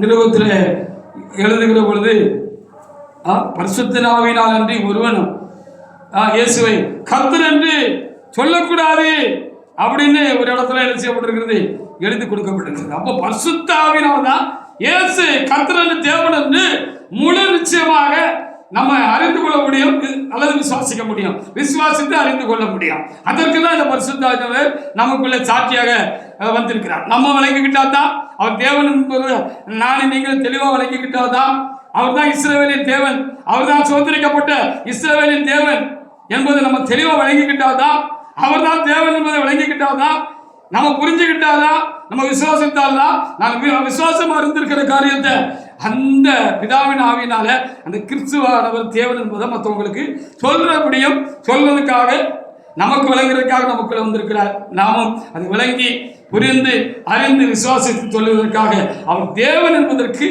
சாட்சி சொல்வதற்காக, சாட்சியாக நாம் விளங்குவதற்காக அந்த தேவன் என்ன செஞ்சிருக்கிறார், நமக்குள்ளே வந்திருக்கிறார் என்று சொல்லி இந்த வார்த்தைகள் எல்லாம் என்ன செய்கிறது, நமக்கு போதிக்கிற இதாக இருக்கிறது. அப்போஸ்தலர் 14:3 இதற்கு அந்த வசனங்களுக்கு எழுதப்பட்ட வசனங்களுக்கு சாட்சியாக பரிசுத்த ஆவியானவர் நமக்குள்ள அன்னைக்கு சீசர்களுக்குள்ள வந்து பலத்த கிரிகளை நடப்பித்து வசனத்தை உறுதிப்படுத்தினார் என்று சொல்லி சொல்லப்பட்டிருக்கிறது.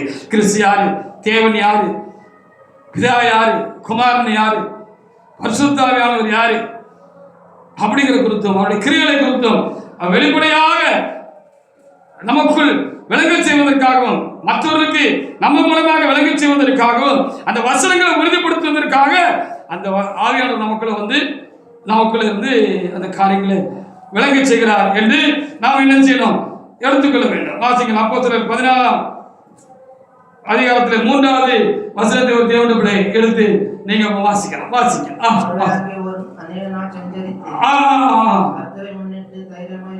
கர்த்தரை முன்னிட்டு தைரியமா என்ன செஞ்சாங்க, போதம் பண்ணினார்கள்.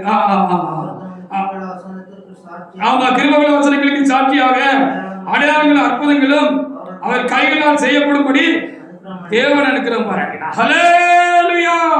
அவர் அங்கே அநேக நாள் சந்திருந்து கர்த்தரை முன்னிட்டு, இயேசுவை முன்னிட்டு, அவர் கர்த்தர் என்று அறிந்து, அவர் தேவன் என்று அறிந்து என்ன செஞ்சாங்க? தைரியமாக அவர்கள் என்ன செஞ்சாங்க? போதனை பண்ணினார்கள் என்று யாரை குறித்து சொல்லியிருக்கிறதா? அப்போஸ்தலரை குறித்து சொல்லுகிறது. அவர் யாரை? பிதாவாக தேவன், இந்த குமாரனாக தேவனே, அவர் தேவனாக இந்த உலகத்தில் வந்தார் என்றும், அவர் தேவன் என்றும் அந்த கிருபையுள்ள எழுதப்பட்ட இந்த வசனங்களுக்கு சாட்சியாக அந்த பரிசுத்த ஆவியானவர், பிதாவும் குமாரனுமாய் இருக்கிற அந்த பரிசுத்த ஆவியானவர், ஆவியா இருக்கிற அந்த பரிசுத்த தேவன் என்ன செஞ்சாரா? விளக்கமா அவருக்குள்ள இருந்து சொன்னார். அதை உறுதிப்படுத்தும்படி பலத்த அற்புதங்களையும் அடையாளங்களையும் நடப்பிச்சார். யார்? கிறிஸ்து தேவன். யார்? கிறிஸ்து ரட்சகர். யார்? கிறிஸ்து பாவத்தை பரிகரிக்க வந்த பரிகாரி. யார்? அவரே இல்லாத ரட்சகர் ஒருவரும் இல்லை.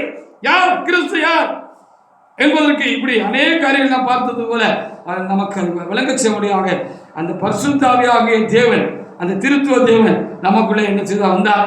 நமக்குள்ளே இருந்து இந்த உலகத்துக்கும் மனிதர்களுக்கும் சபைக்கும் எல்லாருக்கும் தேவனாக எல்லா ஜாதிகளுக்கும் ஜனங்களுக்கும் சாட்சிகளாக இருக்கிறார். இன்னும் இருப்பார். அதற்காக நாம் ஆண்டவருக்கு நாம் அதிகமாக நாம் சோத்திரம் செலுத்த எபேசியர் 1ஆம் அதிகாரத்தில் 13-14 இந்த பரிசுத்தாக இதுக்கு போக சாட்சியாக இருக்கிறது மாத்திரமல்ல, எதுக்குள்ளாக அன்றைக்கும் இன்றைக்கும் நமக்குள்ளே வந்திருக்கிறார் என்று சொல்லி நாம் இங்கே பார்க்கிற பொழுது, நம்ம ஒரு நாள் இயேசு கிறிஸ்து வருகிற பொழுது இந்த பரிசுத்த ஆவியானவர் நமக்குள்ளே பூர்ணப்பட்டு நம்ம என்ன செய்வார்? நம்ம மீட்டு ஆண்டவர்களோட நம்மளை கொண்டு போய் சேர்த்துருவாரு. அப்படிங்கிறதுக்கு நமக்குள்ள ஒரு திடமான சாட்சியாக அவர் அச்சாரமாக அவர் இருக்கிறார் என்று வேதம் நமக்கு சொல்லுகிறது. எபேசியர் 1ஆம் அதிகாரத்தில் 13வது வசனத்தை ஒரு தேவனுடைய பிள்ளை எடுத்து இன்னைக்கு இங்க வாசி பாருங்க. அங்க என்ன சொல்லியிருக்கு? வாசிங்க எபேசியர். வாசிங்க. நீங்கள் உங்கள் ரட்சிப்பின் சுவிசேஷமாகிய சத்திய வசனத்தை கேட்டு விசுவாசிகளான பொழுது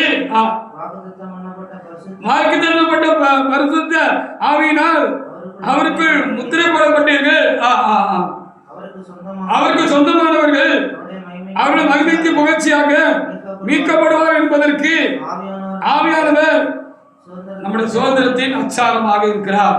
ஒரு நிலத்தை முடிக்கிறோம், ஒரு கார் வாங்குறோம், ஒரு பைக் வாங்குறோம், இல்லை ஏதாவது ஒன்று நமக்கு சொந்தமாக்கணும்னு நம்ம விரும்பணும்னா அதுக்கு முதல்ல என்ன செய்வோம்னு சொன்னாங்கன்னா அதுக்கு அட்வான்ஸ் போடுவோம். அதான் அச்சாரம்னு இங்கே எழுதப்பட்டிருக்கிறது. கல்யாணம் பண்ணிக்க போகிறோம் அப்படின்னு சொன்னோம்னா அதற்கு ஒரு என்கேஜ்மெண்ட் வைக்கிறோம் இல்லையா?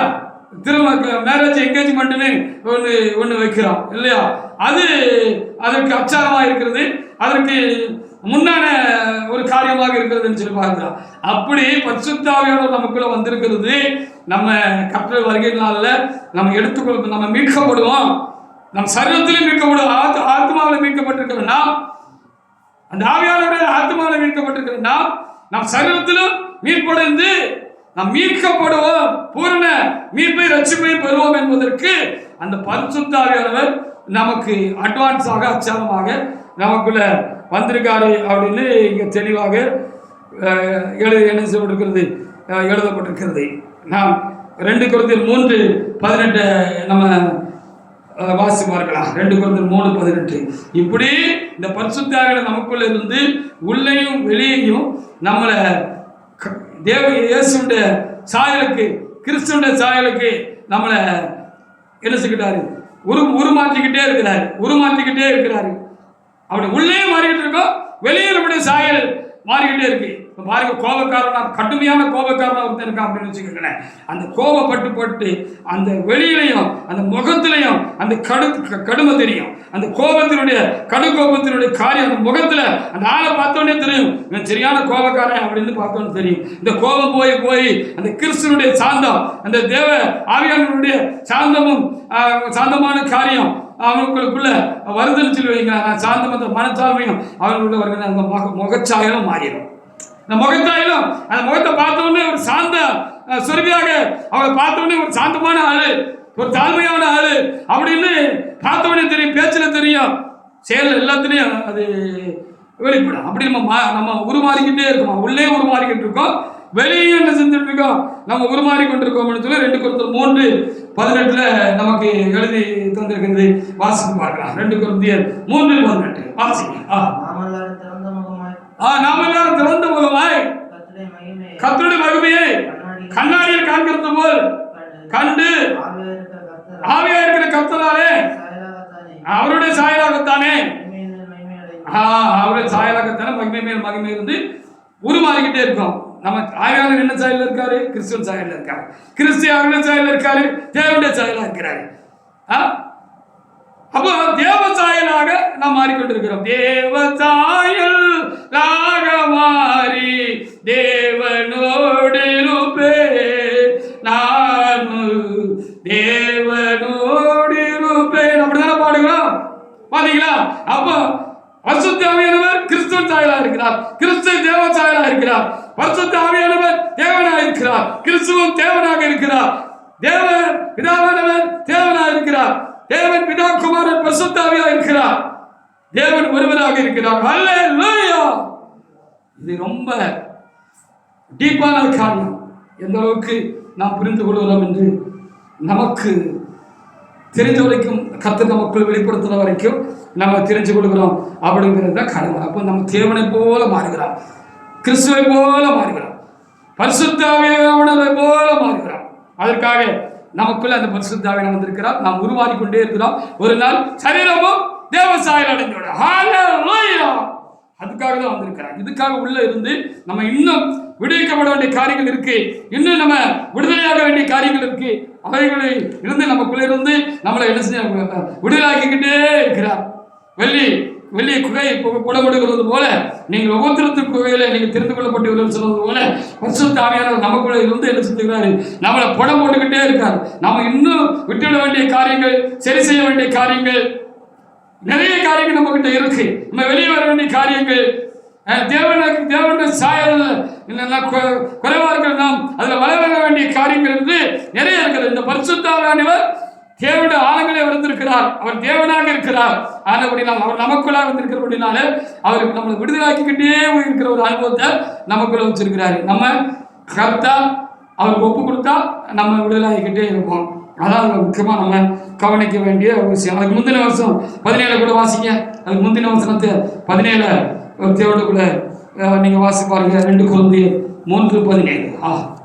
கர்த்தருடைய ஆவியானவர் கர்த்தருடைய ஆவியானவர் எங்கே உண்டோ அப்படி அதுக்காக விடுதலை ஆக்கிக்கிறதுக்காக அவர் நமக்குள்ள இருக்கிறாரு, விடுதலை ஆக்கிக்கிட்டே இருக்கிறாரு.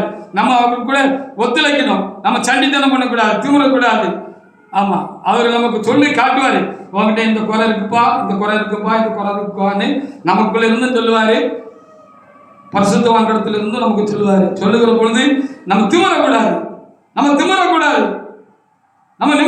நம்ம எதிர்த்து நிற்க கூடாது. அதுக்கு ஏதாவது ஒரு காரணக்காரங்களை காட்டி அது எனக்கு வேணும்னு வச்சுக்கிட கூடாது. அது இருந்தா நீ மகிமையடைய முடியாது, நீ மருவமாக முடியாது.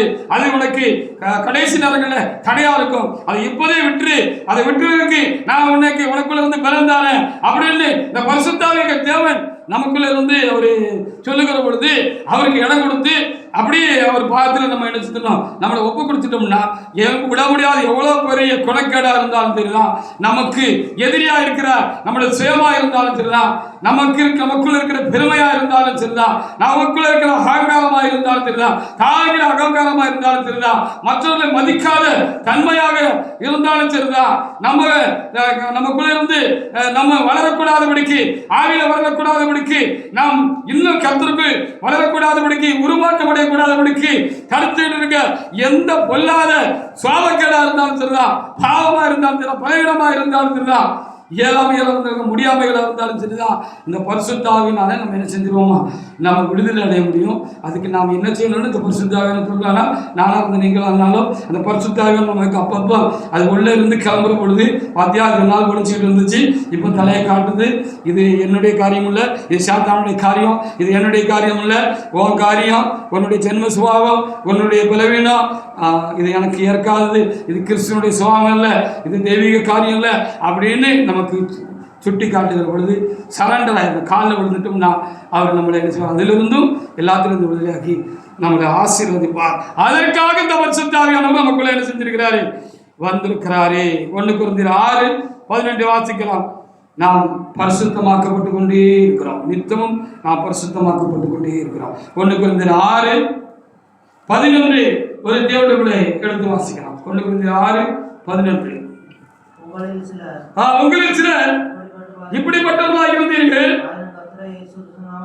ஆயினும் கர்த்தராகிய இயேசு கிறிஸ்து நாமத்தினாலும் தேவனுடைய ஆவியினாலும் கழுவப்பட்டீர்கள், பரிசுத்தமாக்கப்பட்டீர்கள், நீதிமான்களாக்கப்பட்டு. எப்படி இருந்தாலும் சொல்லி 9-10 வசனத்தில் எழுதப்பட்ட அநியாயக்காரர் தேவனுடைய ராஜ்யத்தில் சுதந்திரிப்பதில்லை என்று அறியீர்களா? வஞ்சிக்கப்படாதீர்கள். வேசி மார்க்கத்தாரும் விக்கிரகாரர் விபச்சாரக்காரர் சுயபுணர்ச்சிக்காரர் ஆண்புணர்ச்சிக்காரர் திருடரும் பொருளாதாரக்காரர் வெறியரும் ஊதாட்சியரும் கொள்ளைக்காரரும் தேவனுடைய ராஜ்யத்துக்கு போக முடியாது. அதெல்லாம் விட்டுட்டாதான் போக முடியும். இதெல்லாம் விடுவதற்கு நமக்கு கிருபைகளுக்காக வல்லமைகளுக்காகவும் தேவனாக இருக்கிற பரிசுத்த ஆவியானவர் என்ன செஞ்சிருக்கிறாரு? நமக்குள்ளே வந்திருக்கிறார், நம்மளை பரிசுத்தப்படுத்திக்கிட்டே இருக்கிறார். 1 Thessalonians 4:16-17 வசனங்களை வாசிக்கலாம். எடுத்து இப்படி நாம் மருவமாகி உருமாறி உள்ளேயும் வெளியும் உருமாறி நம்ம பரிசுத்தாவியானவரை போல, அந்த பரிசுத்தாவியாக தேவனை போல, கிறிஸ்துவாகிய தேவனை போல, அந்த பிதாவாகிய தேவனை போல, தேவனை போல நாம் சாயலடைந்து உருமாறி மறு ரூபமாகி முற்றிலும் நம்முடைய சாயல் அழிந்து, இந்த மண்ணின் சாயல் அழிந்து அந்த விண்ணவரின் சாயலை நாம் அடைந்து நாம் என்ன செய்வோம்? அந்த விண்ணவராகிய இயேசு கிறிஸ்து, அந்த தேவனாகிய கர்த்தர் வருகிற பொழுது, அந்த தேவன் வருகிற பொழுது, அந்த கிறிஸ்துவாகிய தேவன் வருகிற பொழுது நாம் அந்த விண்ணவராகிய அவரை போல மாறி அவரோடு கூட எடுத்துக்கொள்ளப்படுவோம். மகிமைகள் மகிமனும் மருவமாகி ஒரு வருகையில நம்ம எடுத்துக்கொள்ளப்படுவோம் என்று 1 Thessalonians 4 16 முதல் 17 வரைக்குள்ள வசனத்தில் பவுலடியார் தமக்குள் உண்டான ஆவியினால் உண்டான அந்த வெளிச்சத்தையும் வெளிப்படுத்தலையும் அந்த அனுபவத்தையும் அவர் நமக்கு என்ன செஞ்சிருக்கிறாரு? எழுதி வச்சுட்டு போயிருக்கிறாரு. அதை நம்ம இப்பொழுது வாசிக்கிறோம். ஏனெனில் கர்த்தர்தாமே ஆரவாரத்தோடும் பிரதான தூதனுடைய சத்தத்தோடும் தேவ எக்காலத்தோடும் வானத்திலிருந்து இறங்கி வருவார். அப்பொழுது கிறிஸ்துக்கள் மரித்தோர்கள் முதலாவது இருப்பார்கள்.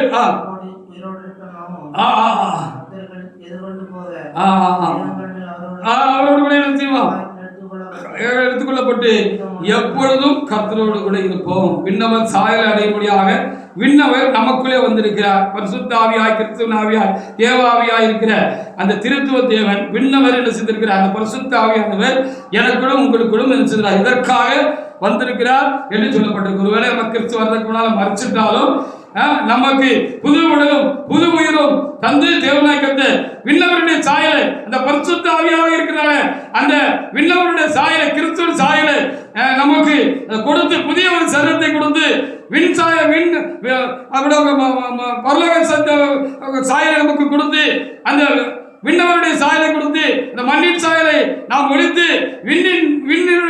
விண்ணுக்குரிய சரீரம் ஒன்று சொல்லப்பட்டிருக்கிறவா, அந்த விண்ணுக்குரிய சரீரத்தை நாம் பெற்று அவரோடு கூட நாம் எழுந்திருப்போம். எவ்வளவு சில காரியங்கள் நம்ம குறையா இருந்திருக்கலாம், நம்ம போராடிய முடியாமல் இருந்திருக்கலாம். பரிசுத்த ஆவியானவரும் நமக்கு ஏழல்ங்கிற புத்தி நமக்கு உண்டாகட்டும் சொல்லி அதை நமக்கு தயவா கொட்டுறது போல நமக்குள்ள சில காரியங்களை வச்சிருக்கலாம். நான் போராடின பிரயாசப்படல, சில காரியங்களை என்னால் விட முடியல, அதுக்குள்ளே இருந்து என்னால் வெளியே வர முடியல, எனக்குள்ளே நான் போராடுகிறேன், எனக்குள்ளே போராடுகிற சில காரியங்கள் இருக்கு. அதற்கு நான் எவ்வளவோ செபிக்கிறேன், எவ்வளவோ உபவாசம் போடுறேன், எவ்வளவோ அதற்காக எனக்கு இருக்கிற ஆவின் பலத்தோடு கூட எதிர்த்து நிற்கிறேன். ஆனாலும் அது என்ன காட்டிலும் பலமா இருக்கு. அதை தூக்கி போட என்னால முடியல, அதை உதறி போட்டுட்டு என்னால போக முடியல அப்படின்னு சில காரியங்கள் நமக்குள்ள வச்சிருக்கிறோம் இல்லையா? அப்படிப்பட்ட காரியங்கள் நம்ம விட்டு மறிக்கிறதுக்குனால போயிடும். போகலைனாலும் அவர் கிருபையா கிரேஸ் மார்க் போட்டு நம்முடைய கிரியலுக்கு ஏற்ற பலனை நமக்கு தந்து நம்மளை அவருடைய சாயலாக மாற்றி அந்த பரிசுத்தாவினுடைய விண்ணவராக இருக்கிற அந்த பரிசுத்தாவினுடைய சாயலை நமக்குள்ள தந்து நம்மளை எடுத்துக்கொள்வதற்கு வருவார். ரோமர் 8:11 அதை குறித்து நமக்கு என்ன செய்யப்பட்டிருக்கிறது? எழுதப்பட்டிருக்கு. ரோமர் 8:11 ஒரு தேவனுடைய பிள்ளை இப்பொழுது திரும்பவும் ஏற்கனவே திரும்பவும் வாசிப்பாக்கலாம். 11 அன்றியும் இயேசு மரித்தோரிலிருந்து எழுப்பின ஆவி உங்களில் வாசமாயிருந்தால், கிறிஸ்து மரித்தோரிலிருந்து எழுப்பினவர் உங்களில் வாசமாக நம்முடைய ஆவினாலே சாவுக்கேதான் உங்கள் சரீரங்களே என்ன செய்வாரு? உயிரோடு கூட எழுப்பிடுவாரு அப்படின்னு அங்கே நமக்கு தெளிவாக எழுதப்பட்டிருக்கிறது. தேவனால் எல்லாம் கூடும் என்று நாம் வேத புத்தகத்திலே தேவனாகிய கிறிஸ்து சொன்னதாக நாம் வாசிக்கிறோம். பரிசுத்த ஆவியினால் அது கூடுகிறது என்பதுதான் அது உண்மையான காரியமும் அதுதான் நடைமுறையுமாக இருக்கிறது. அது நடைமுறைக்கு எப்படி வருகிறது? தேவனால் எல்லாம் கூடும் என்கிற அந்த பரிசுத்த எழுத்து எப்பொழுது நடைமுறையிலே நடக்கிறது என்று சொல்லி பார்த்தா அந்த பரிசுத்த ஆவியினால் தான் அது நடைமுறையிலே நடக்கிறது. அந்த பரிசுத்த ஆவியானவரால் எல்லாம் கூடுகிறது. அவர் தேவனாய் இருக்கிறார். அவர் தேவனுடைய ஆவியானவராக இருக்கிறபடினால தேவனால் எல்லாம் கூடும் என்கிறது. நமக்குள்ளும் இந்த உலகத்திலும் சபையிலும் எல்லா காரியங்களிலும் அது எப்படி கூடுகிறது? தேவனால் எல்லாம் கூடுகிற வார்த்தை கூடுகிறது என்று சொன்னால் பரிசுத்த ஆவியினால் அது கூடுகிறது. அது படிதமாகிறது. அது நடைமுறை சாத்தியமாகிறது. அது நடைமுறைக்கு வருகிறது என்று நாம் அறிந்து கொள்ளமாக. மத்தேயு 19:26 வசனத்தில் இயேசு தேவன் என்ன செய்திருக்கிறார்? இந்த உலகத்தில் இருந்த பொழுது அதை சொல்லிவிட்டு போயிருக்கிறார். நமக்கு சொல்லிவிட்டு போயிருக்கிறார்.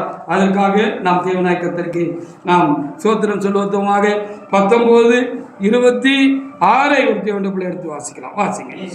இயேசு அவர்களை பார்த்து மனுஷனால் கூடாதுதான், தேவனால் எல்லாம் கூடும். தேவனால் கூடுகிறது. எல்லாம் எப்படி கூடுகிறது என்று சொல்லி பார்த்தால் தேவ ஆவியினால் அது கூடுகிறது. தேவ ஆவியானவரே எல்லா தேவனால் எல்லாம் கூடும் என்பதை அவர் மெய்ப்பித்து காண்பிக்கிறவராக நடைமுறையில அதை செய்கிறவராக இருக்கிறார். தேவ ஆவியினால் எல்லாம் கூடும். அவரும் தேவனாக இருக்கிறார். அந்த தேவ ஆவியானவர் தாமே எல்லாவற்றையும் நடப்பிக்க முடியாக எல்லாம் தேவனால் கூடும் என்பதை நமக்கு காண்பிக்க முடியாக எல்லாருக்கும் காண்பிக்க முடியாக அந்த பரிசுத்த ஆவியானவர் தேவனாக இருக்கிற அந்த பரிசுத்த ஆவியானவர் நமக்குள்ளே கலந்து வந்திருக்கிறார். நாம் இப்பொழுது திக்கற்றவர்களாக நாம் இல்லை. நம்மிடத்தில் திரும்பவும் கிறிஸ்து வந்திருக்கிறார். கிறிஸ்து மாத்திரமல்ல, அவருடைய பிதாவும் தேவனும் கலந்து வந்திருக்கிறார். இவர்களோடு கூட பரிசுத்த ஆவி கலந்து வந்திருக்கிறார். திருத்துவ தேவனாகிய பிதா குமாரன் பரிசுத்த ஆவியாக தேவன் பரிசுத்த ஆவியானவராக நமக்குள்ளே தேவனாக அவர் கலந்து வந்திருக்கிறார். இது ஒரு பெரிய பாக்கியம். நாம் நிலை நிற்க முடியும். நாம் எல்லாவற்றையும் ஜெயித்து முடித்தவர்களாய் நாம் தேவசன்னியானத்தில் போய் நிற்க முடியும். அதற்கு கிருபை அருளுவது இந்த தேவனாயிருக்கிற அந்த பரிசுத்த ஆவியானவர் நமக்குள்ளே இருந்து எல்லாவற்றையும் செய்து நிறைவேற்றி முடிக்க வல்லவராக இருக்கிறார். நமக்குள்ளே இருந்து செய்து முடிப்பார். ஆனபடினால் எந்த விதமான கலக்கமாக இருந்தாலும் நாம் கலங்கினாலும் கலக்கத்துக்கு எதுவான காரியம் நம்முடைய வாழ்க்கையில் இருந்தாலும் நாம் கலங்கினபடி அது முடிந்து விடாதபடிக்கு நமக்குள்ளாய் வந்திருக்கிற தேவாவின் பலத்தினாலே அவர் நமக்குள்ளாயிருந்து நமக்காகவும் செய்ய வேண்டியவர்களை செய்து நம்மையும் பூர்ணப்படுத்தி நம்மையும் முற்றுமுடிய நிலைநிறுத்தி நம்மை மோட்ச கொண்டு போய் சேர்க்க முடியாக இந்த கிறிஸ்துவின் ஆவியானவர், பிதாவின் ஆவியானவர், இந்த தேவ ஆவியானவர், இந்த பரிசுத்த ஆவியாக தேவன் நமக்குள்ளே வந்திருக்கிறார். இந்த 2000 வருடமாக அவர் சித்தமானவர்களுக்குள்ளே எல்லாம் வந்து கொண்டிருக்கிறார். இனியும் வருவார். அவரை நாம் அன்போடு கூட இன்னும் வரவேற்போமாக. அவருக்கு இன்னும் நமக்குள்ளே இடம் கொடுப்போமாக. அவருக்கு இந்த முற்றிலும் நம்மை ஒப்புவிப்போமாக. அதனால் உண்டான ஆழ்கிரிய ஆசீர்வாதத்தினால் நாம் இன்னும் நிரப்பப்படுவோமாக. நாம் திக்கற்றவர்கள் அல்ல, நம்மோடு கூட இருக்க முடியாது வந்த கிறிஸ்துவுக்காக, பிதாவுக்காக, பரிசுத்த ஆவியானவருக்காக நாம் கர்த்தரை நாம் சோத்திருப்போமாக. கர்த்தர் இந்த வார்த்தைகளை ஆசீர்வதிப்பாராக. நாம் தேவனாய் கர்த்தரை நாம்